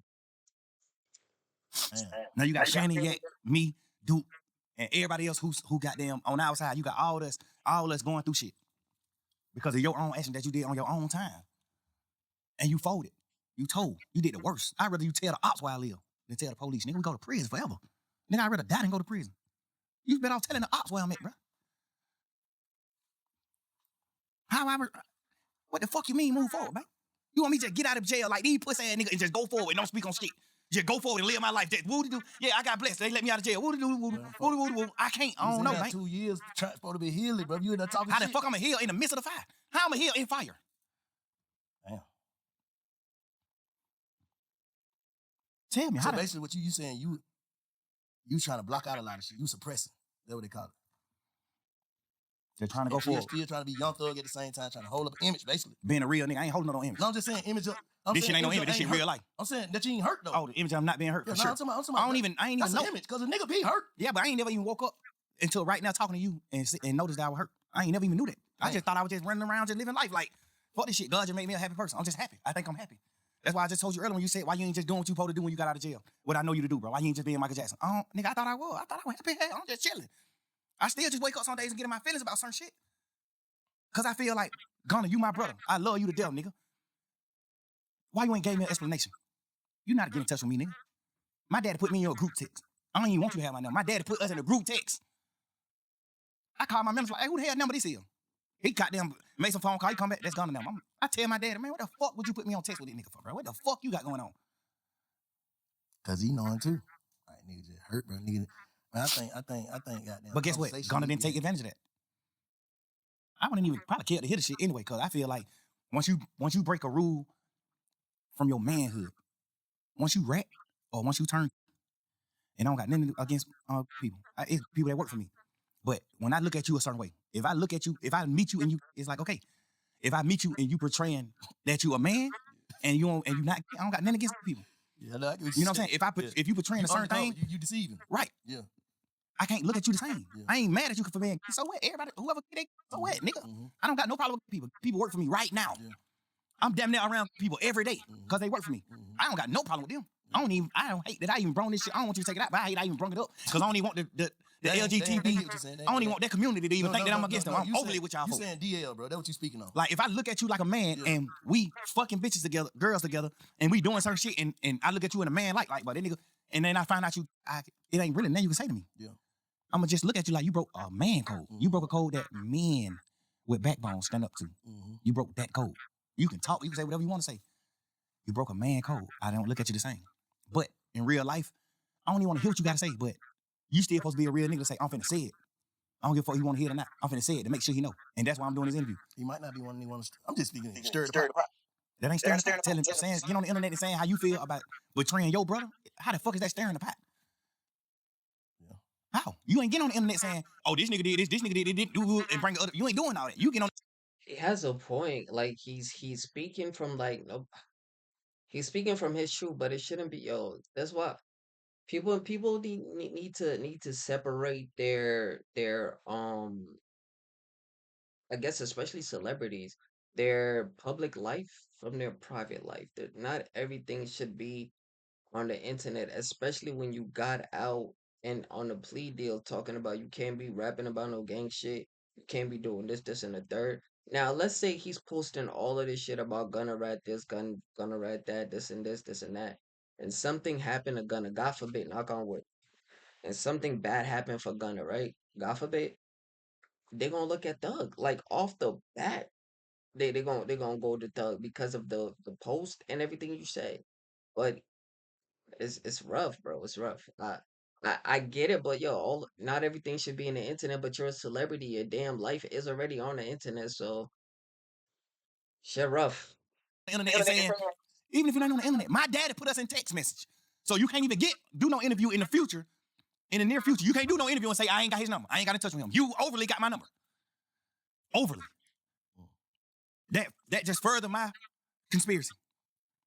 You saying even after all the shit, all the jabs you been taking, you still supposed to submit? Cause you know you're wrong. It ain't even about submitting. It's about speaking your piece.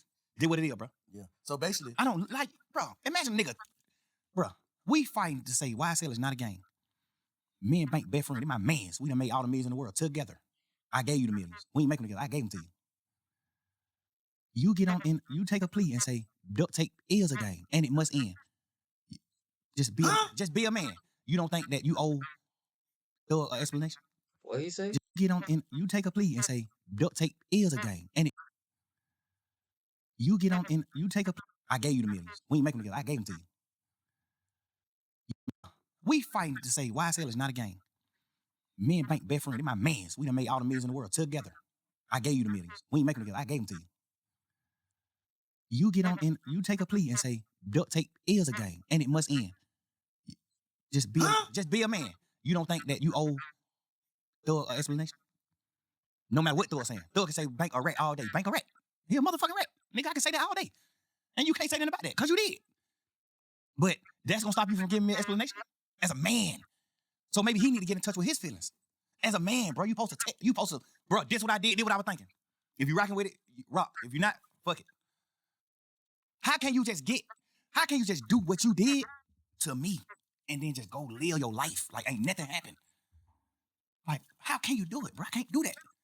I feel like I ain't do nothing in the world wrong in my interrogation. And I still can't. I understand how you feel. I understand how you feel. We all been betrayed by somebody that we never thought would betray us. We all been stabbed in the back by people where we damn near cried to. So I get it. I understand what he's saying. Just go by living my life without addressing it. I still gotta address it. Because you know it's wrong for him being in there. As a man, I gotta explain this to niggas that I love that look at me like a gangster, that look at me like a man. Yeah. It's niggas in this world that's gonna be like, what the fuck is you doing? Yeah. Practice what you preach. Yeah. That's why I'm speaking on it. Because I'm a man and I got real feelings and I care. Yeah. And I'm gonna make it right. How the fuck I'm gonna just go forward? How? That mean to me, you never felt the way I felt about me. You never did. Nigga, I die before I go against that nigga. Even to this day, still. I die before I go against him. The only thing I'm ever say, you a rat. You a rat, bro. You a fuck nigga. You did what wrong. You betrayed me. Man, Being a part of his demise or anything like that, I'm never doing that. Nigga, I love the nigga mama. That nigga mama like my mama, nigga. Nigga, I bought his mama her first piece of jewelry. Obviously, he presented it like he bought it. I did that. She probably never know that. Get what? We can talk about that shit all night, and I tell you, I'm gonna just bring it back to bro. This shit got you fucked up. You said that, right? And you agree, right? We just unlocked that, right? All right. How do you heal, bro? How do you move forward? Period. No, Bank. I ain't. That's why I'm talking to niggas like you. That's why I talk to OG, bro. You gotta put me down. I don't know. You gotta put me. Somebody tell me what I can do. Like, bro, I'm just telling you. With the stick? I'm telling you my. How you heal then? I heal like that with soap and water. Soap and water ain't gonna heal this shit, man. Yeah. Guess what? You more in touch with your feelings because you're an older man. You more in touch with how life is. You done been my age before. I ain't been your age. Yeah, shit. So you could tell me if you know. Tell me ways I can heal. I don't know, nigga. I'm telling you my perspective. I'm telling you why I'm fucked up. I'm telling you why I can't go forward. Not why I can't go forward. I can go forward. I'm telling you why I haven't went forward. First step is knowing what you just said. First step is knowing. I ain't never know till the day, bro. Till I talk to you, bro. First step is knowing. The second step is goddamn knowing that you know. Goddamn, I don't know. You just gotta, man, shit. You got it, bro. Whatever. Bro, you know what I feel like Banks should have said right here? Because the only way you can really heal from a betrayal is the person that betrayed you. Him and Gunna has to have a conversation. All bullshit aside. But I know Thug is not gonna be the one to reach out to Gunna. But I think it has to start with them having a conversation. That's how you move forward. At least like Doug said, he it's obvious that he's looking for an answer to find out like why they're gonna do that, like what was going through your head that made you think that this couldn't put me away for life. Like what was your justification that you did this for? Let me know that. That's what Thug is looking for, and I guess Gunna hasn't gotten that shit. But I also understand Gunna. Like he might be like, "Alright, this nigga don't want to fuck with me." You posted shit like, "Yo, don't act like we cool on the internet. Like, is you a rat, nigga? You dead? This, and the third, all of that." So if all of that shit been happening, then I understand that too. So it's weird, bro. It's weird. Man, like everybody, man, niggas just gotta move forward with their life, man. Make sure this shit don't turn into nothing else. That's all I'm saying. With whoever on the internet talking the internet, you and Gunna, I feel like y'all need to have a conversation. That's just how I feel. So have you ever been betrayed by one of your friends? Yes. So bad to where you can't talk to him no more? Don't lie. Yes. But I still, if I see a nigga mama or something, tell my brother I say I love him. Cause I do. I understand I it. can't turn my heart off. That's I another. ain't finna say nothing about you. I ain't finna nothing because I already know what it gonna lead to. We keep going back and forth, then that shit gonna lead to something else. That's another thing on respect. A nigga ain't contact my mama. When you did what's wrong in that courtroom, you ain't get out of jail and run to my mama immediately. You ran to your mama, who I take care of. You ain't run to my mama, who you ain't never did nothing in the world for. Nothing. You ain't pull up on my mama and say, hey, I know bro going through some shit here. Bro, help me. Bro sent money that these niggas sent money to help me pay for my lawyer. Wham sent the money, all that. That's why Wham hurt. Like, these niggas, they talk to Wham. I ain't talk to them. These niggas held conversation with Wham. Wham told them, man, hell no, nigga, what? Never. Don't never do that. But if your ass get 100 years on that bunk, nigga, we gonna take care of your mama and your family forever. And nigga know Wham mean what he say. He stand on his business. Home, a real one. These niggas held conversations with Wham. And Wham told these niggas, what? No, sir. No, you can't do that. Nigga, what? That's the worst. No. Nigga ain't pull up on my mama, bro. Nigga, I done held conversation with my mama. And go, my mama said, man, fuck these niggas, cause she an old lady, so she don't even care about no nigga ratting and doing all that. She an old ass lady. My mama get on the phone and she say shit like, man, them niggas ain't pulled up on me. Ain't none of them niggas came to see me. Guess what? Wham done pulled up, gave my mama bags, dunchos. Pluto done gave my mama dunchos. Cash, XO Cash, done pulled up several times, gave my mama dunchos. That nigga probably gave my mama 300,000, 400,000, boy. Like gaffers, 50, 60, 100, 120. Whatever he have on him, he'll just pull up on my mama, just a hug and kiss her. And whatever he got on him, he just give it to her. It might be 36,000. Here, mama, dude. Bro, you ain't even put up on my mama. And that's why I say you're not a man, because you ain't even ever told your mama all the shit I done did for her. Your mama think you the real nigga. Your mama think you taking care of her. You ain't never even told your mama, man, Slime did this shit. Because guess what? You not a man to me. You living your life according to your rap career. The only regret I have is ever in my life messing with them niggas, ever. I supposed to have better judgment with who I take with me, bro. But these niggas fuck nigga whole shit up, but I can't function, bro. I'm telling you, bro, I'm fucked up, bro. Like, ain't even about none of this interrogation, all that shit petty shit. I ain't never tripping on that. When I got on the phone with you the other day, what I say? Hey, bro, I did what wrong? And you said, nigga, you ain't do nothing wrong. The only thing you did wrong was even talking to them. Before sending somebody to jail or telling on somebody, you ain't do none of that. Because that's what I care about. I care about that. I'm a man. I honor niggas who I love, I respect. I honor that. I honor that. Nigga, you ain't even told your mama and your daddy and your brother them that I was the one who helped you do all the shit for them you did. Not saying you wouldn't have did it, but you wasn't able to do it at the moment it needed to be done. I did it. You ain't never tell them that. I fuck with Weekend. I look at that nigga like a big bro. To a certain extent, we ain't never just like hung out like that, but I fuck with Cash. Cash my brother. This nigga part of my management team. Sal part of my management team. I paid money for your album to go number one. You not bigger than no fucking Weekend, nigga. I paid money for your album to go number one. The thing I don't respect about Elle is she ain't tell you that. She on the phone with you in jail saying, man, take your plea, gone. Fuck these niggas. Ain't none of y'all real. Ain't none of y'all gonna just say, damn. You can't say that she said that though. Who? You can't just say He told some of our friends that Ed was part of the reason he took his plea. Ed was like, man, shit, bro. You gotta focus on your career. You gotta, I'm telling you. And she said she was saying it to the degree of like, she know how to play the game. You know, she came up on the Pluto. She know how to play the game. But she was telling him like, shit, if you want to help Slime, you need to get out. So you can help Slime. What made me know that was some cap is when you got out of jail, you didn't help Slime at all. When you got out of jail, you didn't help Slime at all. Savage sent money to Thug. Wham sent money to Thug. Pluto sent money to Thug. Cash sent money to Thug. Drake sent crazy bankroll to Thug. Gunna didn't send no bankroll to Thug. Gunna didn't pull up on Thug mama. Gunna didn't pull up on Thug family. Gunna didn't pull up on Dolly. Gunna didn't pull up on nobody that has nothing to do with Thug. So it's no way possible you think that Elle was serious when she said you got to get out so you can help Thug. Man, you ain't get out and do nothing to help me at all. You do an interview and say, I'm providing. How? What the fuck you providing it? What you talking about? Why you ain't put up on my mama gave them nothing? I'm so solid, right? That nigga signed to me right now. I'm so solid. I still ain't never took $1 from him. Right now, and he signed to me. Ever. I took $1. I still ain't collected none of my money that he owe me. Right now to this day. Never. Still. That's him. Never. Man, that shit might be goddamn floating in the wind somewhere. I ain't even stunned looking for it. I feel like that's not godly. That's not a godly gift. I feel like the devil give gifts too. I feel like that ain't a God gift. That ain't a gift God want me to have. I don't want it. I don't want that shit. Fuck it. I'd rather die and then the lawyers figure that shit out. Oh, he made these little 3-4 million off of Gunna music. Get this shit to the kid. Fuck that. I ain't even, bro, I'm so fucked up about that shit, bro. I'm so much of a real nigga, I still can't even be no fuck nigga. I still can't even go, that ain't even been a fuck nigga. I can't even be a businessman with this nigga. After he did what he did. I still ain't never did nothing to You really I don't give a fuck if a nigga rat me out, or I feel like a nigga rat me out and he's in my contract. Whatever you owe me, nigga, I'm coming for that. You know what you talking about? But hey, we just know what Doug is saying, because Gunna really hasn't spoken on it or nothing of the sort. So yeah. want to forgive them. No, I don't. No, I don't, twin. I wish he did something lighter so I could forgive him. Nah, fuck, I don't. Hell no. I still can't even go. That ain't even been a fuck nigga. I can't even be a businessman with this nigga. After he did what he did, I still ain't never did nothing to him. You really want to forgive Gunna? No, I don't. No, I don't, twin. I wish he did something lighter so I could forgive him. Nah, fuck, I don't. Hell no. But I done cried many nights about this shit. This shit ain't about no Wham, Pluto, Savage, man. Fuck every one of them when it come down to how I feel in real life. Not saying fuck them on no bullshit. When it come down to me making a man, because I done raised these niggas to a certain extent. You think I care about what they feel? I can't. Hell no, I'm a man. No. What he did, I would never do.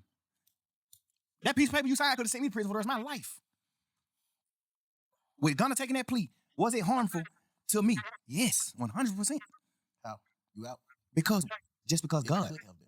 That's what I'm saying. I'm saying it was harmful. But the way my lawyer and the rest of the niggas that stayed a part of the case, the way our lawyers worded it, because you got to think, we going in the trial saying that YSL is not a game.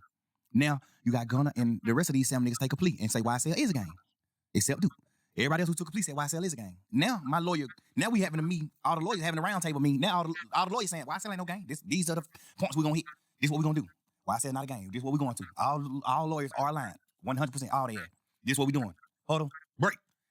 Now this nigga take a plea and say it is a game. Now these 7 niggas take a plea and say it is a game. Now they going back into the drawing board. Now the lawyer going to the drawing board like, well, now we talking to the jurors. First we telling the jurors YSL ain't a game. Now we going back to the jurors and say, well, some people might say it's a game. But we ain't a part of that part of it. We a part of the record label part. Hold on. So let me ask you something. One more thing about this. So did y'all see Gunna plea before he took it? Before we knew? Did y'all know? The lawyers did. They ain't tell y'all? My lawyer told me. I'm saying like my lawyer said, I think Sergio Kitchen's gonna take a plea today. I said, you think so? He said, yes. So he didn't get a chance to get to his lawyer and be like, hey man, no, man, let's stay on track. Of course, we did all that. My lawyer was the head honcho of the lawyers. He telling everything that happened in that trial came from Brian. Everything. He told every lawyer what to do, what to get up there and stay. Matt Sharp is top tier. Brian told that nigga everything to say to help Shannon. Everything. Nigga, them niggas talk to each other every day. Obviously, Matt Sharp, mastermind, and he know how to protect. Nigga, him and Brian in the same office. Brian gave that nigga rooms in his office. Brian owned his whole building, this office space. He got 10, 15 rooms. Man, Matt Sharp, 5 of these rooms, yo, hell. Like, but these niggas in a huddle 3 years straight, nigga. Everybody on one accord until that happened. When he took the plea, the niggas who got off the case was out of the huddle. All the rest of the lawyers who still was on the case was still in the huddle. But we had to change the plan. Hey, we gonna run to the right. Now we got to change the plan. Hey, we gonna run to the left and we gonna say shit. Some people did run to the right, but we ran to the left because it was open. You gotta think, do it hurt the case, nigga? You got jurors sitting in there bit saying, we don't know none of these niggas. We know Young Thug and Gunna. Every juror. We know these 2 people. These are superstars. The rest of these niggas is nothing. We know these niggas. These is the head honchos. This what the state's saying. The state don't even gotta say it. We the 2 richest niggas on the case. The jurors don't think that anyway. The state don't even gotta say it. They would have been better off not even painting that narrative. Because the jurors already thinking that. They was painting the narrative so bad to the point where it made the jurors like, man, now you just talk. It might not be like that. It might not be like that. You better off not even speaking on it and just letting the jurors come up with that themselves. Because they were going to come up with it themselves anyway. If I'm looking at 26 niggas in the room, 28 niggas in the room, and 2 of these niggas millionaires, okay, these are 2 bosses. That's what I'm thinking anyway. But when you take your plea, now it's like, we go from YSL not being a gang. I don't think niggas would know. Maybe. To when YSL is a gang to certain people, but not to Mr. Williams. Mr. Williams is all about music. What you mean did it hurt the case? I heard somebody do an interview and they asked one of the lawyers, Mr. Weinstein, goddamn, salute to him, I love him. They asked Mr. Weinstein, did Gunna hurt the case? And he was just speaking from what happened after the pleas. Mm-hmm. We was in this courtroom, tearing these motherfuckers, the state ass apart. They couldn't beat us in no way, shape, or form. No way. They wouldn't beat us. So that's why we say what them niggas taking the plea didn't harm the case. We saying that overall it ended up not harming the case. But could it have? Right at that moment when you take the plea, yes, that harms the case. Nigga, we saying that it's not a game. You taking the plea as the second man in charge. You taking the plea as the second man in charge, and you said it did harm the case. I mean, and you saying that it is a game. That harms the case. Why would an interviewer, why would anybody doing the interview even ask that question? Did it harm the case? Nigga, of course. What the fuck you mean? Yes. I guess the question should be, did it harm the outcome of the case? It ended up not harming the case because of the masterminding of the rest of the lawyers. as the court case, as the trial went on. So basically, in your mind, you feel like this nigga got out of jail feeling like, man, this nigga, he gone. Hopefully. I feel like all of them took a plea in the beginning because they thought we were gone. They thought, nigga, what the hell? What the other reason is? You went from a real nigga, a stepper. That is true. That if you felt like niggas was gonna get away with it, or like you could have just got out. You don't have to. You, it may at least logically speaking that makes sense. A real live street nigga, respected street nigga, to a rat. Cause you thinking, Somebody on the hey, little damn, man. All right, twin, I'm gonna hit you back. I love you, bro. I'm doing an interview. nigga bad. He just, he ain't even know nothing about that. Yeah. What is it? Cause you thinking Somebody to a rat. Cause you thinking, somebody on the hey, little damn, man. All right, twin, I'm gonna hit you back. I love you, bro. I'm doing an interview. nigga bad. He just, he ain't even know nothing about that. He just speaking like, we just talking man to man. That's why I ask you questions like, Bank, what, man to man. I understand the light and the political, I understand the political shit behind everything, but just man to man, brother to brother, big homie to little homie. If you go into jail and you plea out before the trial even start, what the fuck are you thinking?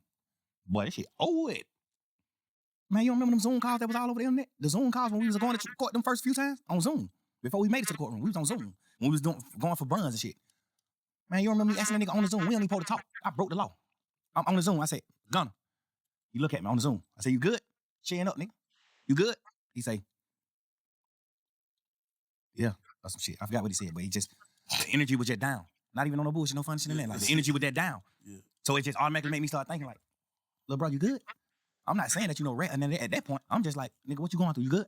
And that's why, because I'm a big brother to these niggas. So that's why I do shit like, head up. When we on these calls, when we in this courtroom, man, head up, chin up, fuck that, nigga.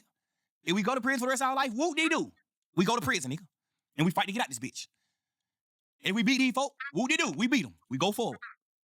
So, out of curiosity, what plea deal did Young Thug actually take? What was Young Thug's plea deal? What was he given? Young Thug and Jeffrey Williams accepted a non-negotiated plea deal known as a blind plea in a YSL legal trial, meaning that defense and prosecution could not agree on a sentence, leaving the final decision to the judge. He pleaded guilty to 6 counts, including a participation in criminal street gang activity. I mean, if he plead guilty to that, doesn't that kind of just confirm that YSL is a gang? I mean, nah, he could have been. I was doing gang activity under a different gang. Okay. Um, including okay, possessions of a firearm during a felony, possession of a firearm as a felon, possession of a machine gun, and 3 possessions of Georgia Controlled Substance Acts, which I'm guessing is weed. He and maybe Xanax, because they say he was off that shit. He pleaded no contest to 2 counts of conspiracy to violate Georgia RICO Act and participate in criminal street activity. As a part of the deal, Judge Reese Whitaker sentenced him to a total of 40 years in prison, with the first 5 commuted to time served, effectively resulting in his immediate release from jail, serving approximately 787 days. He was placed on a 15 years of probation with a backloaded 20-year prison sentence, which could be enforced if he fails to successfully complete probation. Probation includes strict conditions: a 10-year ban on entering Atlanta metropolitan area except for specific events like funerals, wedding, graduations, or medical emergencies, mandatory quarterly anti-violence school lectures, random drug tests, property searches, and 100 hours of annual community service. The plea deal con- the plea deal concluded the largest criminal trial in Georgia history, which in November 2023, Young Tug's decision to accept the plea after negotiations with prosecutions broke down. He chose to avoid a jury trial despite despite not admitting guilt. His his attorney stated while the outcome was not what they wanted, it was deemed justice under circumstances. Huh. Okay. That's how I go.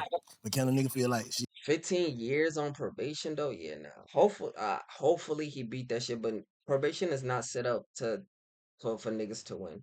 Probation is not set up for niggas to win. Well, it was still nigga left on the case and you took your plea.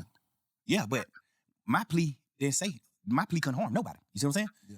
My Nah, plea break did, it down for us, man. my plea, I ain't say YSL no game in my plea. I ain't say nothing in my plea. That's why I didn't do the plea. The state offered me a plea, and they wanted me to say YSL was a game. I'm the owner of YSL, the game, and YSL must end. In the state's plea, they say all this in their plea. I told them I'm not doing it. So they wanted me to tell about Nut getting killed. I don't know nothing about that. They want to tell me, they want me to tell about Shamel Drinks, the other nigga from their side getting killed, the 3-4 more niggas from their side getting killed. Even they were talking about niggas who got killed from their side that weren't even involved in the case. They just want me to tell on that. Like, you gonna tell on all this shit. We know you know about all this shit. I'm telling them, I swear to God, on my freedom, I don't know about none of this shit. Nigga, I'm in the clouds. I really don't know about this shit. Guess what that state ended up saying? We going back and forth. Week. Just talking about the plea, the agreement, the plea agreement, weeks and weeks. We never can come to agreement. Guess what the DA say? Fonnie Willis say, well, you don't got to speak on none of this shit. You don't got to tell on nobody getting killed. You don't got to tell on none of that. I take all this shit out of the plea. But you must say YSL is a gang, and you the owner of YSL. Man, I'm not doing it. Beat it. I'm a man. Nigga, YSL not a gang to me. Beat it. I don't give a fuck. No freedom in the world can make me do that. No. Guess what Brian say? Shit, they ain't gonna do the plea. Fuck it. Let's go on finish trial. Say less. The next day, he come to me with a plan. He say, you ever heard of a goddamn non-negotiated plea? I'm like, nah, what's that? He like, well, you don't got to deal with the DA. You deal directly with the judge. That means you get up in front of the judge and you say, you guilty of these crimes. I say, I'm not guilty of that. I'm not in the gang. I'm not guilty of YSL in the gang, the RICO. I'm not guilty of that, Brian. So I don't want to get up in the courtroom and say I'm guilty of that. That's not true. I don't want to get out of jail that bad, Brian. That's not true. Let's let's finish the trial. And he ain't gonna do the plea anyway. Brian like, man, we're gonna beat the sleaze out of that motherfucking ass. I'm just telling you, you can't get convicted of this because it was in your house. So that's why when we did the non-negotiated plea, Brian, when we was talking to the judge, Brian was talking about the charge that I had. Brian like, hey, we plead nolo to this charge. We plead not guilty to this charge. We plead not guilty to this charge. We plead not guilty to these charges. We'll plead guilty to these charges because this the shit that they found in his house. Mm-hmm. I'm on probation for the shit they found in my house the day we went to jail. I'm not on probation for nothing that the DA was trying to say I was guilty of. I'm only on probation for what they found in my house. That's first of all in my plea. My plea was non-negotiated. I went straight to the judge. Hey, Your Honor, I'm guilty of these crimes. I'm guilty of having these. Let's say real quick. My fault. Had to take that call. These controlled substances in my house. I'm guilty of having these pills in my house. I'm guilty of having this weed in my house. I'm guilty of having these guns in my house. I'm guilty of having this serve in my house. That's what I'm guilty of. RICO, being in a violent criminal street gang, why I say all that shit, I'm not guilty of none of that. I ain't doing that. Guess what the judge said? I agree. I'm gonna find you guilty of this shit that I found in your house. So my plea was the plea that I was gonna end up with anyway. Because if I would have beat the case, I still would have got found guilty of the shit that they found in my house. You think you got more time? You think you got some jail time if you went all the way through with it? No, because she ended up Shannon had got found guilty of one of his charges, the having a firearm as a convicted felon. Mm-hmm. So he probably went to jail 10 years for that. Off top, 10 years, and it was a switch. 10 years off top. He got acquitted for everything else, all the murders and shit. He got acquitted, but he got found guilty for that one charge because they got to find him guilty. Even if the jurors want to goddamn to say that he innocent, they can't. So Shannon kept it solid all the way out too? Yeah, that's just the law. But when he got found, when they say you acquitted for everything, but you guilty of this gun charge, we in our mind thinking like, dang, they even go to prison for the gun. Get what the judge say. You've been through enough. I'm gonna let you out. So I feel like now, if I would have stayed in the trial, I would have got found guilty of the shit that they found in my house because it ain't no law that tell the jurors they can get around it. It ain't no way to get around it. So the jurors like, fuck. Ain't nobody claiming it and shit. Like, fuck, we gotta find him guilty for this. There's no way around it, even if they want to. You see what I'm saying? They can't let me off the hook for it. I gotta get found guilty of that. So why the fuck would I not take a plea and get out of jail today or some shit I know 9 times out of 10 I'm gonna get found guilty for anyway? At the end of the trial, I would have got found guilty for the shit in my house. I would have beat everything else. I would have got found guilty for the shit in my house. And she didn't send Shannon to prison. So she probably wouldn't have sent me to prison. She probably would have said the same thing. Like, all right, I'm gonna give you probation for this shit in your house and go on live your life. I don't know, bro. Shannon ain't the leader, gang. They treat the leaders differently, Muddy. Cool. I still would have, the same shit I'm on probation for now, I still would have been on probation for at the end of the trial, because it was no loops for the jurors to find me innocent for that. 100% you can found guilty for that. They can find you, they can say you ain't guilty of it, but it's like them not being real. It's like the jurors just not being real. Like, well, it ain't nowhere around this shit. This nigga ass is guilty of this. It ain't nothing around it. No law that makes me overstep that. He guilty. So what's your temperature with Lucha right now? Ain't no temperature with him. Man, bro, I pray that nigga get everything he deserve. Everything. I told that nigga, even in the midst of our beef, I told that nigga, bro, I said some bullshit in it too, but I was speaking really from the heart, real. Bro, I respect everything you do for your mama and your kids. I respect all that shit. If not, I would have been did something to your ass. That's what I tweeted. I said, if I ain't respect what you did for your mama and your kids and how you look out for your family, I would have been did something to your ass. I'm just a real nigga. I respect how a nigga treat their family. Like, but I respect it. He was an active dad in his children's life. Still right now, since he been out, I still be watching him now since he got out. He's still an active father. I respect that. Man, I don't want no harm. I don't want to do that to you, bro. You're a real man to me. Why the fuck would I want to kill a nigga that I think is like me? You're a real man to me, bro. But leave me alone too, though. Like, stop. Don't fuck with me neither. Cause if it have to go a certain way, then we got to go a certain way. So, but that was my way of trying to just tell niggas like, hey, bro, I ain't on that. I ain't on that, bro. I'm living life. I'm doing shit, bro. I'm doing shit in this world for real, bro. Bro. And the nigga, he tweeted me a million times. Fuck nigga, you ain't nothing like Tupac. Nigga, you a rat. I mean, you a goddamn punk. You gay. You wore a dress. You did this. You did that. Woo, woo, woo. He tweeted me probably 20 times in a row. Every day, just judging it. Agony, every day. I tweeted him one time. After he tweeted me 20 times, I said, nigga, if I ain't respect what you did for your mom and your children and how you looked out for your family, I would have been dead something to your ass. If you read that tweet from me, what you will say? What you will tell Lucha? Man, leave that nigga alone, bro. Right? Yeah, I say he trolling. Hell no, that ain't I'm trolling. just saying, but I say he trolling, but he don't want to do nothing to you. I say that. Right. He trolling, but he don't want to do nothing to you. I He really want to end with that tweet. Yeah, Because me or him don't got nothing to do with it in real life. Me and him don't got nothing to do with it. None of the beefs on both sides. Me and him don't got nothing to do with it. He just love nuts so much. He just asserted himself in the shit. But I thought they were saying about a girl, though. Hell no. That shit was trolling. When he said he fucked my girl and all that shit was trolling shit. Oh. We were But that's trolling. what I'm saying. That's what niggas thinking like. Yeah, nah, All hell this no. whole beef behind. No, sir. This shit is behind Nut. Woody broke a Nut car and stole his jewelry. And I'm saying all this shit because it's all public record. We already done said all this shit on the stand. Him and the DA done said this on the stand. He broke a Nut car and stole Nut jewelry. He didn't know it was Nut car. He seen a peanut chain. He said, oh shit, this nigga Nut chain. He called Nut and said, hey, bro, he ain't put it on himself. He just said, man, some young nigga broke in your car. They brought the jury to me. And Nut like, all right, bring the jury. I ain't tripping. Nut a player. I ain't tripping. Nut, bring the jury to me. Woo. He bring the jury to Nut. Get jury Nut back. Get his jury back and goddamn gone on by the business. Nut ain't tripping. Nut like shit. I got all my shit back. I ain't tripping. But you got niggas who with Nut who like, man, these fuck niggas just played. Let's take it down. So the whole time, me and Nut on the phone every day trying to stop these niggas from beefing. Like, man, bro, we ain't on that, bro. Bro, Nut getting money, I'm getting money. Like, nigga, we were hanging out. I turned Nut on to a Bird. I brought Nut around Bird. Because I know Nut best friend, the nigga who they call Birdman from Pink City. I know him from being Nut friend. I don't know. I ain't never seen him though. I probably seen him 2 times in my life. But I know him and Nut used to call themselves Bird and Slim. So when I got on and I met Bird, guess what I told Bird? In Miami. Man, you got to meet these niggas from the city. They call themselves Bird and Slim. You got to meet these niggas. Like, bro, I'm 100% the most genuine nigga you could think of, bro. I'm telling you. It's a real fact. I wish Nut would live so he could say the same thing. I turned him on the Bird. The pictures when you see Nut on a boat with Bird, I'm there. I took the picture. I got Nut phone and took this picture. Man, Nut take the picture with this nigga, but I know y'all look up to this nigga. I told Bird, man, Nut is supposed to be Slim. So you got to wait. The other nigga, Bird, who used to be with Nut, he was in prison still. He was in jail doing some time, doing a bid. So I told Bird, man, like, man, you got to meet the nigga Birdman from Atlanta who call himself Birdman. He bald and the nigga tattoos in there. He really think he Bird. I'm like, he in prison right now, but you got to meet him too. Like, I turned Bird on the Nut. I had Bloody J around Birdman trying to do deals. I turned Bloody J on the Rocco. I've been lit in this town. I made niggas lock in. Me and Bloody J them started off beefing about them saying that Boo was a rat. Boo told on Mo. We ain't never seen that paperwork. Still to this day. They typed up some, you right, they typed up some paperwork one time and it was fake paperwork. The only reason why we knew the paperwork was fake because they misspelled words. Ain't no motherfucking DA office misspelling no word, dumbass nigga. They misspelled prosecution and all type of shit. You saying they made some fake paperwork? But these niggas had some fake paperwork saying that Boo told on Mo. Mo told me this. Boo told. I seen Boo get on the phone with Mo myself. I seen Boo on the phone with him myself. Witnessed it right there. Boo said, man, these folks, you said I told on you, Mo. Get what Mo said.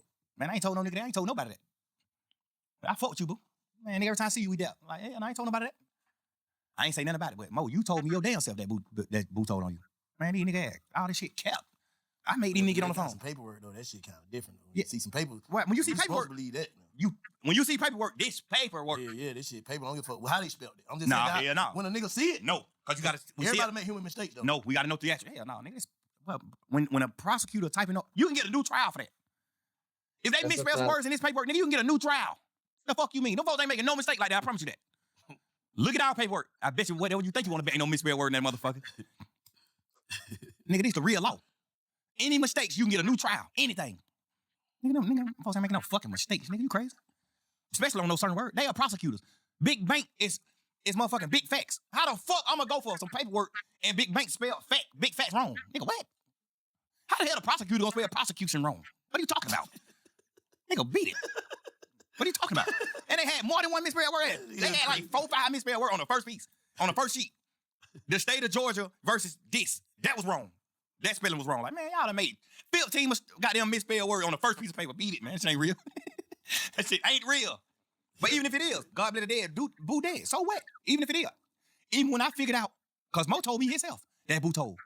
So even when I seen Mo, when I heard Mo on the phone with Boo and Mo denied saying that to Boo, I ain't even tell Boo Mo told me that. I ain't even tell Boo, man, he capped. He told me you did. I ain't say nothing. I'm just not no messing nigga. I ain't doing it. When I heard Mo tell Boo to my face on the phone from jail, Boo said, "What's up, my boy? What going on, nigga? Boo." He like, "What's up, my boy? What's up, bitch?" He like, "Man, I'm trying to see what the hell going on in these streets, bro. You know, I fuck with your game, bro. These niggas my goddamn." Welcome to Perspective with Bank. Yeah. I was, because I don't It could have been think in shit, could have this, could have that. Same day. They know it. They just didn't say that. Like, obviously that's the state. They trying to do their case. They doing what they supposed to do. It's me. Okay, my flights. Like, we do this shit all night. What you want? This shit to go on with y'all, nigga. I ain't got time. Like, the street shit is already over with. Once you do it, once you tell the street shit over with. Like, you can't kick the street nigga shit. And I ain't even saying that to bash no nigga. Like, why would I want some smoke with a nigga that I already done told on somebody that work with the I police? thought you been say something else. Like, I'm just saying, just real nigga shit. but still though, bro. Like, Listen, I don't want no smoke with y'all nigga. Even now, even if y'all didn't tell, I'm just bigger and better than what we doing. I'm bigger and hope prosper and get what they need forever. And that gave I feel how I feel. I'm gonna tell you though, son. After this, cause you realize that you fucked up, traumatized out illness for real. If you from the street base forward from all the negative shit, bro. If niggas picking up and we need to put the energy back in this shit to put niggas ain't gotta be friends, niggas ain't gotta be shit, but like you just said, I don't wanna see no cause we looking crazy right now. Absolutely, but I'm just letting people that What's ingredient, bro, to when everybody done did bad, you do nigga feeling it. Like it just feel like love. and witness a part of your pain and your journey and the way you got there. Like You think I should let people? it went like I was already on a transition side. Like just anyway, just when y'all need to cop them case, I'm like, oh, they snatching niggas ass up. That shit kind of did something to me. Like I ain't trying to go sit in that motherfucker. Niggas a bunch of niggas lying on me. So I just straight told God if they ain't got me for nothing that I already did, I ain't doing nothing else. And that's what I've been on there since. You know what I'm saying? And I don't take shit personal. Like I used to just like this, take everything personal. I don't take that personal. That's the first thing, bro. Get that book, bro. Full agreement, dog, and just listen to it on your phone. Whenever you ride into the studio, full agreement gonna show you, but you can't take shit personal. Have you ever read the fifth agreement? Nah, Read the fifth one. you ready for it already too? Yeah. Okay, but shit, you got that motherfucker the truth, bro. Well, definitely. Nah, but you gotta allow people to goddamn. I'm gonna end that shit there. Um, yeah, I really don't think I got much to say about that shit, bro. I understand why he feels how he feels about certain things, and I understand why he said what he said about certain things. Do I agree? I don't know. I have no horse in this race. You feel me? I don't care either way. I thought it was definitely a good interview. I think it was a good interview. I think Bank did a good job at asking the questions, getting to the heart of the shit. And the thing Stubbs is saying about him telling about X, Y, and Z, if it's true, it's true. If it's true, then it makes sense. But regardless, like Banks said, that nigga should have never went in that interview, and that's where he folded. He should have never did that interview in the first place.